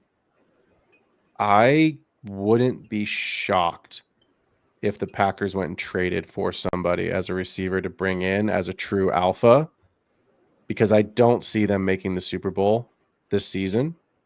Yeah. Not after last night. I thought they were a great T. Higgins target, a 50-50 ball winner. Yeah. Red it's zone possible. target. They got all the speed. They need It's the still brawn. possible. But again, So- you can't have Christian Watson and T. Higgins on the team at the same time. That's just the most suicidal, like asking for a dead season. Yeah, I don't know. I wouldn't be surprised if they're looking at their roster and saying, who do we use our pick on in the draft that makes us better? And then what pushes us really into this? Because they're a playoff team this year, and I think they should be a playoff team again next year. Yeah. They certainly have the roster for it. So then the question is, like, LaFleur and company are asking is like, okay, if we're a playoff team, what pushes us to the championship game? What pushes us to the Super Bowl game? Right? Like, that's what gets us to the NFC championship game. So, because they've been close, right? They lost to the Niners. Like, they've been really close the last 2 years. So we'll figure it out. I like it. What else you got? This is the All right, hot let me. seat, man. I'll rapid fire a little bit. And I think we got Rasta popping in. Rosta's in here. He wants to be in the hot seat maybe too. popping in. His bum was a burning. He said, "Put the fire on, boys." What up, guys? What up? What's What up, brother? up? How you doing, man? It's so good to see you, brother. Happy You have a good Friday, Thanksgiving? man. It was good, man. Good Thanksgiving. Good birthday. I'm settling in well here into my 40s, so I'm just taking it day at a time. Dang, bro. Crazy. Hey, Crazy. settling in. I Settling like it. in. I like it. Settling You in. can give us all the wisdom that we don't yet have in this Right. this here fantasy thing. I am Exactly. this is in January will be my last year of the decade. So I'm also flirting with the old 40. Ooh. I'll be 39 in January. So one more year. All of right, 30, you got and it's one more, man. and it's truly old man time. Enjoy it. Enjoy it. Enjoy it. No, it's fun. Everybody says, the next level is even better, so I hope that's so. what we're It's the shooting ascension for. of life, right? So, Amen. all right, Kendall, what else you got, man? Well, and Fire now away. that I got some Rost in here, we can play a little back and forth here too. All right, we'll try to go rapid fire so we don't get caught into takes, and we'll get into it. Okay. Rest of season. Let's get some humor here. Let's get some fun stuff. So craziest takes you want. You don't even have to explain them. We'll just let chat figure out where you're at with it. All right.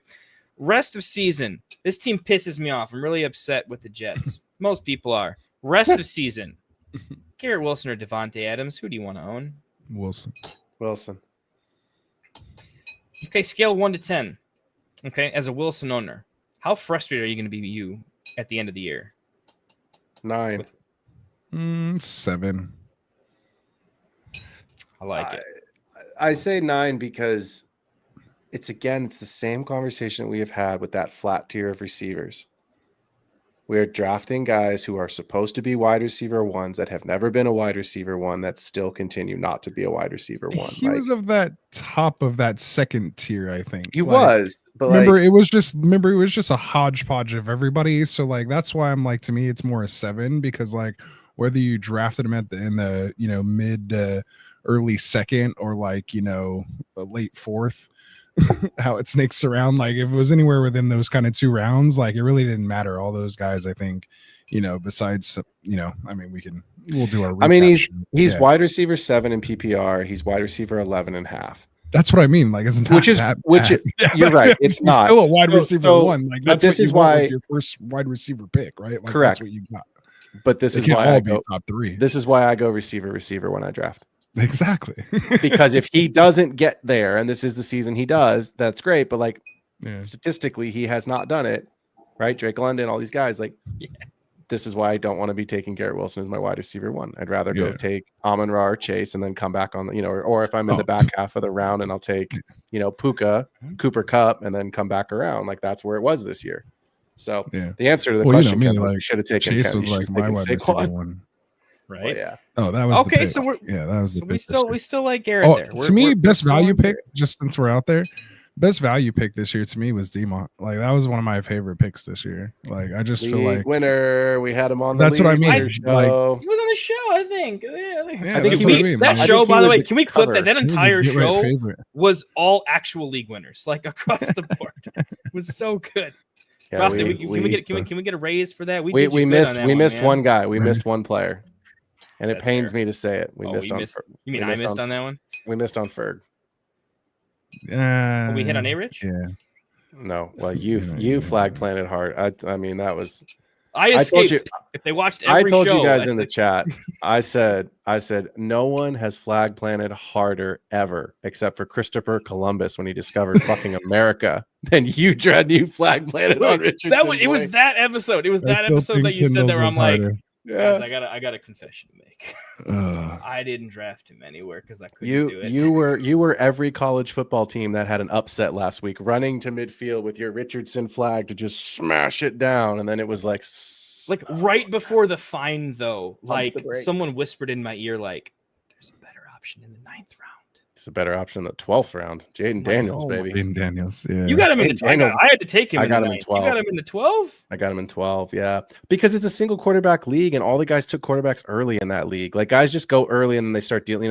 Josh Allen went in the 2nd round. Lamar and Hurts went in the 3rd. Burrow went in the 5th. It was. I was like, okay, screw it. That's where I was okay. Burrow was my.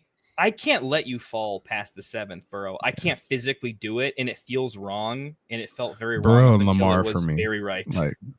Those guys weren't usually getting past me. Burrow, Lamar, when they were going, that was Burrow was Lamar a hard one. Burrow got taken, I think, in the 5th, 1 or 2, maybe 3 picks before I was on the clock. Otherwise, that was my guy. But it was all right, Jaden, totally happy with it. You're fine. All right, what else you got? Hey, real quick, let's help our boy Nino Pena here. In a must-win situation this week, like many others, we're flexing Debo or Mr. Westbrook Keeney. Phil, what you think? It's outrageous. It is outrageous. Full or half? I guess it doesn't matter, huh? No. Right, you're banking on Debo being a 1B running back there, because it's not going to be 90%. Garindo, right? Like No, when I talk about but this in my show, I get the I'll take we should 85% have you guys come Garindo. on the. We'll do that as the first breakdown. We'll do the Bears Niners breakdown. Just me versus you guys. We should just kind of do that. I'll have to stay for the Bears Niners one. I would. God, it's Jacksonville too. That's what I'm saying. The matchup is so I think I'm juicy. going Westbrook, bro. My brain says Debo, but as I Yeah. look at the matchup, as I look at Debo's, like I think I would take Westbrook Akina. Here's what right I do. now. Okay, let me thought experiment. Just give Westbrook Akina a touchdown. He definitely scores a touchdown. 100%. You've seen the future. It happens. Regular game, you don't know anything else, but Westbrook definitely scores a touchdown. I'll take that. It's a bird in the hand. Yeah, I mean, like, so you're gonna take Westbrook Akina then because here's this is the $100 easiest to start matchup. Start your craps game with. Give me the $100. Like, he's scored a touchdown or multiple every single week for like most of the season at this point, and he has the best matchup he's going to have even in that time. I think potentially. Yeah, kind of. Well, I mean, they're number one. Yeah. Jackson he has scored 1, 2, 3, 4, which 5, clearly 6, means that because 7. analytically we're supposed to take him. He's 8 for 8, but he had 8 one in the game. last 8 weeks. Yeah, yeah. It's just nothing one game against he the had Chargers. 2, right? And then one. Yeah, I would take Westbrook Akina right now. I literally have him back to back, 38 and 39. Yeah, that's how low I am on that's who I Debo would this take. week. It's Chicago defense. Like Chicago defense is good. Again, second. as is what I said earlier, Roster. I think you were here. I don't know if you're listening or not, but if you knew there was an extra running back available, we wouldn't be having this conversation about Debo. But because there's not, right. the possibility exists that an end around jet sweep kind of a play for Debo inside the red zone turns into a 16, 17-yard touchdown. Yeah. So I can see that. And the other thing too is Kyle, I don't know if I said this in the chat or like somewhere, but are we sure Kyle's going to give Garindo the ball in the 5, or would he give that to I don't Debo? know. Like, I who's he don't know. going to trust more? You know what I mean? Debo or Juszczyk would be my guess. And so that's the other thing that worries me just a smidge as well too. You think Taylor's more the third down role? Man. Yeah, I just don't. Based off of the history of the Niners and how they've kind of patchworked things when running backs, even when Christian was available and there wasn't a backup running back, right? Like when we still want him. Yeah. Yeah. Because I don't believe in Debo in the pass game right now. It's my point is that I think if there's something that's going to happen for Debo to have a good week, it is going to come in the run game or a touchdown. So like over under 4.5 targets for Debo. Like you'd be happy if you got the over, right? He'll get 4. Yeah. It's probably a good line. He'll get 4. Garendo's like low key, like a freak of nature running back, though, man. He's pretty good. Like physically, like not like talent wise, but like we're gonna frame find out. build. The guy is the guy's 6 foot something, and he's extremely fast. Like he's that ridiculous. Wasn't he 4.3 or something like that, or 4.46? It might have been more like 4.4. But all I know is it was one of those. He shouldn't be as tall and big as he is for how fast he's running. It makes no sense. He's in that caliber of. Dude, if you went to a different school, who knows how high you can He's like that Mostert. Yeah, he's like what? Like baby Mostert. Yeah. Well, then you saw him take a 75, like what, first or second carry when he gets in the game. He's just like, watch me go. 75 yards. Down. Yeah. I was like, I couldn't unsee that, like, oh, babe. Coach was like, damn it, I might got another one. I'm going to have to trade Mason, I think. Shoot. Yeah, it was 4.33. That's lightning, man. Yeah, I'm a big Garindo guy. I was ready to take him at the 3-1 in Dynasty rookie drafts, but I got him in the 4th all the time. But that's kind of where I had him ranked. But not the Dynasty show. Sorry, I'll go in on Garindo all day. I have him everywhere. Let's ask some ugly questions. Let's ask some ugly ones. Let's see if we can get in here. There's some ugly matchups this week where like I don't even want to ask you a question about it. Like, how do I ask you a Saints Giants question? You don't. You move on. No, we don't. We're gonna find a more fun game. Where did me and Philly had a bit of a tough time here with this one. So Thielen's outlook rest of season, right? He was injured. Lots of people dropped him. Some people kind of stashed him, but he wasn't what he was last year. He got dropped not because he was injured. He got dropped because he wasn't doing anything. He's back. Things are happening. I don't know. Where are you at with Thielen? Is he kind of high up in your book? Is he lower in your book based on other options? What do you think, Rasta? Oh, for me? I'm not a Thielen guy, personally. I mean, I have him like down here at 43 for the week. I mean, more so going up against this Eagles defense who found themselves lately here after the bye. But I mean, he's kind of that safety blanket, so to speak. He's most likely going to be in the spot, that he needs to be. Bryce is actually kind of coming off the best game he's had, and actually been looking, fairly decent, putting up some fairly decent, fantasy numbers, and just looking a little more competent at the quarterback position. I mean, he's not a long-term answer there, of course, but rest of the season, I mean, I'm just kind of, I don't want to put my playoff hopes in really any Carolina Panthers outside of potentially Hubbard, depending on how we see Brooks, get worked in here over the next couple of weeks. I think that's probably the question that a lot of people are looking right now, because Hubbard has carried me, especially as a, hero RB or zero RB type drafter. I have, several Hubbard shares. And so, that's my question mark right now is heading into the playoffs. Like how comfortable do we feel with him, with, Brooks potentially, eating into that, and him losing the passing game work, which was crazy, not getting the targets. But he ran more routes than Brooks, which was interesting. So it's just, we're just, I think maybe overanalyzing, sometimes you can get that paralysis by analysis, so to speak, or whatever it is. But it's definitely something I'm keeping a close eye on. So I kind of turned that into more of an entire Carolina take over a Thielen take, but hopefully I brought that around. Hey, it gives some well-rounded stuff there. That's what I like. Hey, we got some fan questions coming up. Bought us a little time here. Molly Wop has I do too. That's awesome. Rome, MVS, or Westbrook Kine and Devonta Smith. We need to start two of these. We don't have the league type in mind, so maybe we'll do a median, call it half PPR. You could lean towards full if you want to, if you're more comfortable with that. Let's pick two here. You want to I'll give my take just real quick, just because you didn't throw it to anyone, so I'll step up to the plate there. I think I was listening to you guys earlier. I think I'm a lot higher in Devonta Smith this week than you guys are, from what it sounds like. And especially Phil, I don't know if you guys saw my comment kind of in the chat where it said Devonta said he was trying to go last week, but it wasn't his choice. So I think he's ready to go.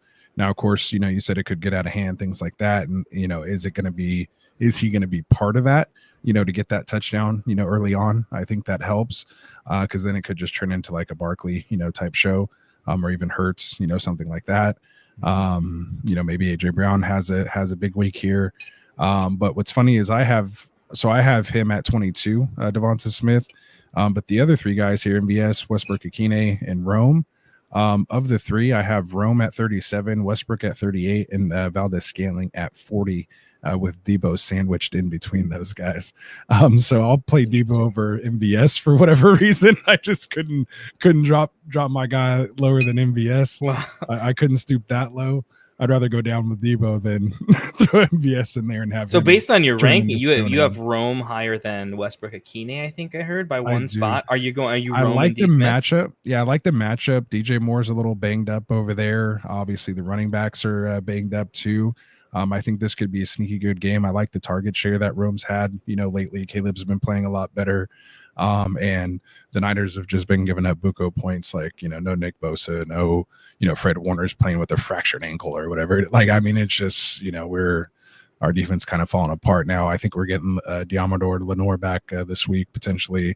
But, even still, I just, we've been giving it up, there. So I think Rome could have a good game against us this week. Like the pro Chicago take, but I think it's pretty astute though. I think a lot of people have been stashing Rome because it's just too painful if you play dynasty and redraft to let someone go on your roster that you're just not used to hitting the drop button for. But you've been waiting to find what would be the call card? Like, when do I start Rome? I've seen enough to start him already. Like 10 targets is 10 targets, right? I've started him in a couple places the last 2 weeks, just of course with bye weeks, the bye NATO in week 12. And then I think I ended up playing him somewhere last week as well, in a couple places last week as well too. Yeah. So I've been able to throw him in there. It hasn't been like, oh, he hasn't gone off, crazy or anything, but he got me points. So, I'm all right with it. And, just it's better than some other options. I mean, I wish I would have put Westbrook Akine in there, but you never know. I'll tell you this right now. I Russ, can I'll stop send- this right now. Hey, if you guys want me to stop this Westbrook Akine whole shenanigans, I'll just pick him up and start him somewhere in my league. And There you go. I know the exact league to do it, and we'll put it into that like right away. We'll put This the is roster crazy. reader on him. I am playing him in my highest buy-in league that I'm in. It's like See, it's I my just like couldn't do it, man. yeah, it's crazy because I'm like in my head I'm trying to do like the sports betting exposures thing where I'm like I have a lot of implied money on Westbrook Akine. I have to figure out how to balance this somehow in a way it won't balance, but interesting. All right, I got a couple. We got a couple here more in chat actually. All right, you want to let you guys finish off, and then I'll get ready. And if you guys want to come hop on the other one, you can. But I'll let you guys finish up here. Yeah. Cool. Let's do it. All right, man. Appreciate you guys. hopping I'll on. see you guys in a little bit. Yeah, that was fun. All right, guys. I miss you, Phil. Possibly. I know. We'll see how long you go, man. You're still my guy this week. All right, guys. Later. Peace, Rasta. Nino Pena. Here's a fun little fantasy question. Our favorite kind. Who scores more points in the playoffs, week 15 through 17, full PPR? Chase Brown with a tougher schedule or Bucky with an easier schedule? Chase or Bucky. I'm going to say I don't care about the schedules. I'm just going to pick the player I think I just believe in. Yeah. Oh, okay. Here's the tough one because there's the player I believe in, but one of these players is on a much better offense. That's the tough part for me. Like, I think Bucky is a phenomenal talent. Chase Brown is just on such a better offense. Burrow's unstoppable. And he's killing it right now. I got to go Chase Brown on pure opportunity. Bucky will be more efficient. He'll do more stuff. But one, Rashad White's not terrible. Bucky's a little banged up. Guy's elite, but Chase Brown, I just think there's so many game scripts where the team that Chase Brown plays for is going to cause him to have so many more opportunities than he would otherwise. I just always think it's so interesting when people are like, go pick this guy up right now. You're going to want him for the playoffs. He's got the easiest schedule. You don't know how the games are going to go. You just don't. Like in best ball, when it's like, we can't do anything else other than find a 5% edge because that's the game we're playing. That's exactly why we talk about that, right? We don't do that elsewhere. Well, like, it's just like I was trying to think of that Cleveland-Denver game on Monday night that we just saw last Monday night, this Monday night, whatever it was. Had no business being 100 freaking points. Had no business being Jerry Jeudy being the wide receiver one. You would not have started. You know how many teams I went and checked? You know how many teams that I actually saw in my leagues who started Jerry Jeudy in that game? 2. Very few. 2. Nick Chubb was on the bench in a lot of spots. So I was fortunate not to have to play against Jeudy, but like literally going and seeing, I had 2 rosters where Jeudy was on the bench of a team that I was playing. My opponent had him, didn't start him. And then I went and was like, well, I should go look at other leagues because I wanted to see how many points he got. Because, some of the leagues have crazy bonuses and whatever else. And I was just looking through it. And I was like, there's 1. Nope, there's 2. That was it. Nobody else played him. So it's like, yes, you can gain an edge. Yes, it is important if they're going to. Sorry, I'm going to dunk on the Jaguars again. If you're playing the Jaguars, fire them up. Right? If you're playing the Giants, fire them up with no Dexter Lawrence the rest of season. Like, sure, fine. Like, that'll give you an edge. But, like, I don't want someone's thought process to be, well, I have to play this player because his schedule is easier in the playoffs. You just don't know how it's going to go. Game script is massive, how these things can go. So I'm with you. Take the better player. Chase Brown's the answer. Yeah, I think they just like do a couple of these like models together and find out what doesn't feel right. The one thing I'll add to strength of schedule is strength of schedule starts a certain way, but it very much changes. The 49ers are an elite defense. You take Nick Bosa out, their name still shows up as a red on Sleeper, right? Because they're a bad DVOA. Well, they're not anymore, but Sleeper's gonna change a projection for the 49ers defense, but they won't change the fact that their last 3 to 5 or whatever games gives them this ranking in terms of, previous DVOA. So it's also what tool are you using? Make sure you're up to date on the injuries, right? And then go from there. I think me and you are both talent first, right? Always. Then like opportunity and situation. Always. Then you get into schedule, but it's really a tertiary tiebreaker, or it's I'm looking to pick somebody up on the waiver wire. I'm doing roster manipulation. This is where there's a lot of decisions coming into one decision, and strength of schedule might come into play. Well, because here's the answer to the question. You ready? I'm gonna pull this. Buccaneers schedule. You ready?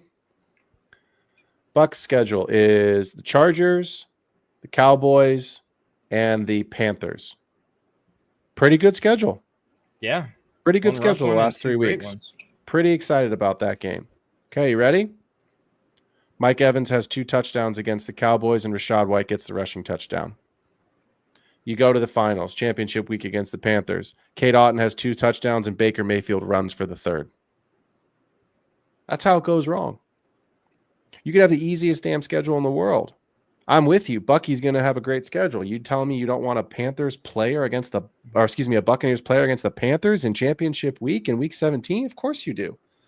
But don't base your decision solely on the fact that the Bucs are playing the Panthers, because I just said it. If Cade Otton, Baker, freaking Sterling Shepard catches the one catch that he catches for 3 yards and it's a touchdown, Bucky can't score. Right? So I think your argument is like it's not an the matchup anti-Bucky matters, take, by but the like way. the player is going to have to play the game, and if the player is a better player, more often than not, that's going to lead to this breakaway one happen. Who's the focal point of the Bengals running game right now?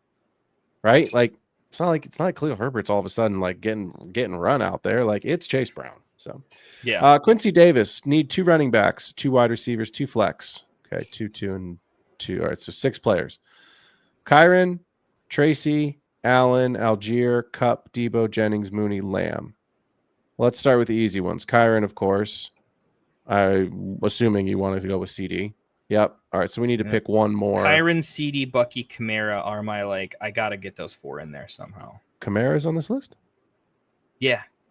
Kyron, Bucky, Kamara are the first 3. Oh, you're looking at the one below. I'm looking at the one that's right here. Oh, I'm one away. I'm looking at the wrong chat. Oh yeah, it's a different. I'm confused. Maybe he's got multiple. Oh wait, this teams. is the same one, isn't it? Right? He's got multiple teams. I'm assuming multiple leagues. Yeah. Okay. Yeah. The other one also says 3 flex. Oh, okay. Sorry, I'm with you. Okay, yeah. All right. So 1, 2, 3, CD. 4, 5, 6, 7, 8. So pick 6 guys is what he's saying. 2 running backs, 2 receivers, 2 flex. All right. So Kyron's in there. Are you playing Tracy over Braylon Allen? Yep. Okay. So we're playing Kyron and Tracy at running back. At receiver, we're playing CD and Cup. All right. And then at flex. I would take Jennings. I would take Jennings, and I would take Allen. I would take Jennings and Braylon Allen. That's what I would take. Okay. Another Quincy Davis question. Need 2 running backs, 2 wide receivers, 3 flex. Kyron, Bucky, Kamara, Braylon Allen, Pickens. Okay, so the 2 running backs are going to be Kyron and Kamara. Mm-hmm. The receivers are going to be Pickens. And we just said. Oh no, Jacoby Myers. I missed Jacoby Myers. Yeah, I would take Myers too. And then 3. All right, so Kyron and Kamara at the runners, Pickens and Myers at the receiver spot. So Bucky is the first easy flex, right? Bucky's the flex. I would put Westbrook-Akine in there at the flex. And then it's down to Braylon versus MHJ versus Debo. Or Debo, yeah. Braylon, MHJ, Debo. Full PPR. Full PPR. I would either take Braylon or MHJ, but it's the 2 I'm down to. I'm gonna go MHJ because floor ceiling combo. I don't think Braylon has a super elite ceiling, because even if the team gets there, I don't think he's a massive focal point in the red zone, given that Rodgers is going to want to give the ball to his guys, not necessarily Braylon. Yeah, I think MHJ has a bigger, he's got a 30-point upside where Braylon can barely. That's how I see 20. It. That's how I see it. I'm with you on the MHJ one. So, all right, last question. You ready? Asking for a friend. Oh, Isaac Arendo. Isaac Arendo has been promoted from your taxi squad to your active roster. Yay! Dynasty question. Oh, you know what? I'm gonna pour a little Dynasty. For this last one. Single quarterback. Full PPR. 2 running back, 3 receiver, 2 flex. No tight end premium. Who are you dropping? Russell Wilson, Your starting quarterback is Jaden Daniels. Your backup quarterback is Anthony Richardson. Okay. 1 QB. 1 QB. Gucci. So are you dropping Russell Wilson? You're not a playoff team. Okay. Russell Wilson, Jerome Ford, Michael Wilson, Malachi Corley, A.D. Mitchell. Pick one. Nick Chubb. And Nick Chubb's in there too. So you have Chubb and Ford. Yeah. I am. No. I'm asking for a friend.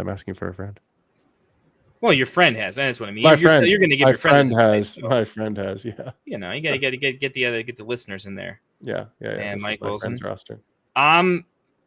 It would be Rasta Russell. says Michael Wilson. It would be Russell, but you can trade him. Even in 1 QB, I think there's like pockets of trade value where he can be overvalued after a really big game. So it's not him. I lean Chubb because his upside is gone forever. And even if he has a 40-point game, no one's giving you more than a third for him. And this season's out of the question, right? So you're talking about 29-year-old next year, probably not Jameis Browns. It's probably the filthiest, ugliest thing I've ever seen. I'm probably dropping Chubb or Ford.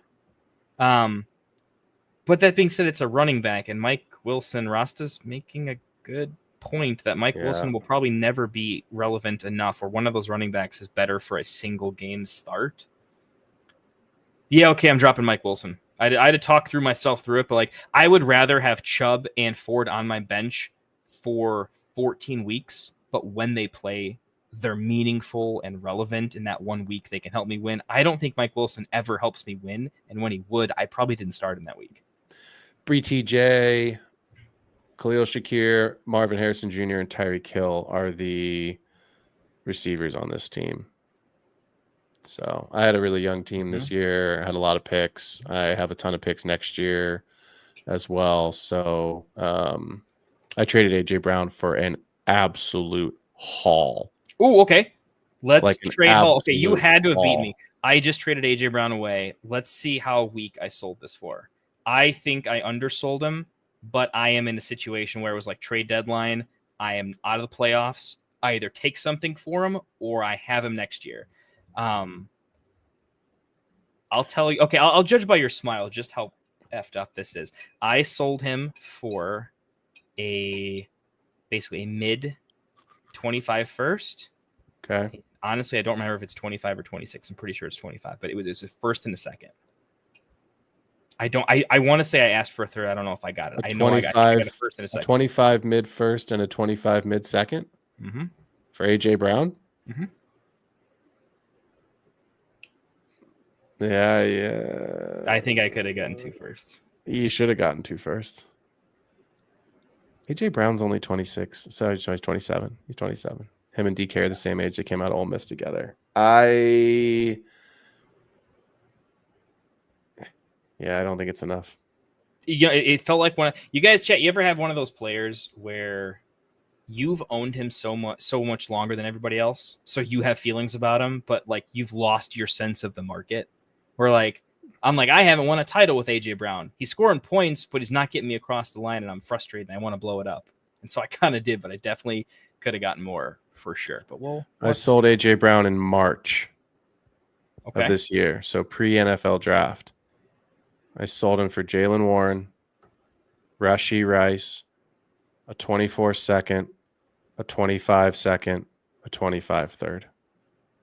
Oh, and Rice on top of that. Rice and is Rice worth on like top a of first that. and a second on his own right now. Yeah, I told you I got a haul for it. Yeah. So I have 2 firsts in this league, 3 seconds, 3 thirds, all in 25 for next season with MHJ, with Jaden Daniels. So I mean, like I've got some youth in with Monty. Monty's my RB1 right now, which is fine. Like I'm fine with that. Hopefully I get a rookie that develops. But all right, enough about me. That was the Dynasty Show segment. That was a Dynasty Show segment, but I was like, because we had all this Garendo talk tonight, and I was like, do I actually have the stones to play Garendo this week? And I was like, well, in some leagues I might need to. And so I was like, well, if I'm promoting him off the taxi squad, somebody's got to go. Yep.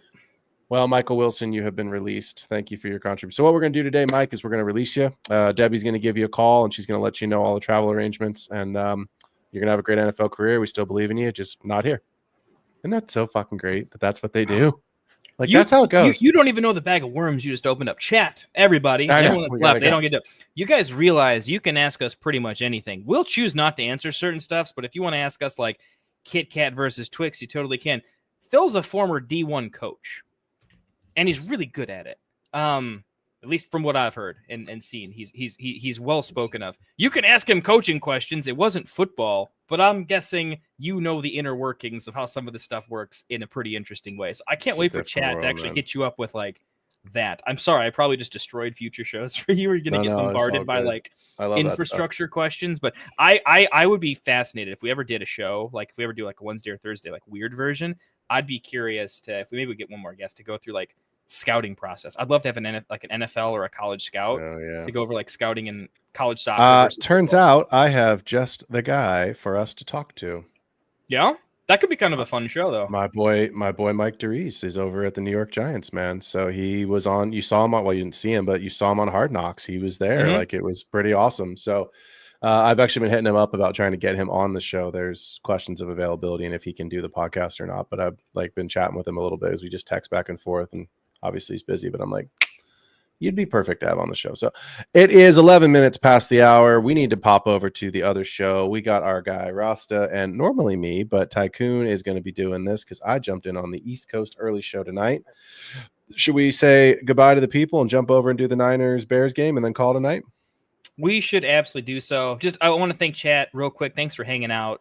Super appreciate it. Around the holidays, everyone's a little more thankful, but it's super, super cool that we get to do this, and it would make no sense to do it without you guys actually wanting to watch it to some extent. So appreciate all you guys. And Ishmael, tell me if we're pronouncing that right. I don't know if you're still in the chat or not, if you had to go, but dude, absolute legend, man. Really appreciate the super chats, man. Appreciate y'all. Yeah, Phil, appreciate everybody. Where should everyone go to find you at, Phil? They're gonna go. I just threw the link in the chat, man. But youtube.com/@the_extra_point_FFB. You can catch my show on Wednesdays and Thursdays. Although these last couple Wednesdays, I had a personal family issue that I was dealing with, and then we rolled all the way into the holidays. So I haven't done my own show in like 2 weeks, 3 weeks. It's been wild, but we'll be back next week. Which is the Dynasty show? If they're early into Dynasty, when should they watch? Wednesday is the Dynasty show. Thursday is the betting show, and that.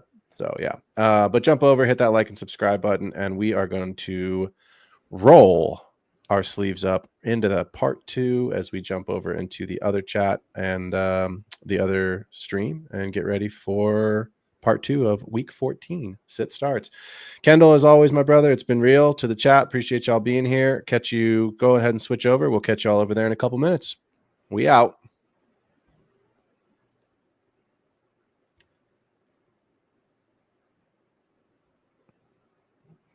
Outro music. I didn't have it clipped up. Let me try it again. White fantasy is the play.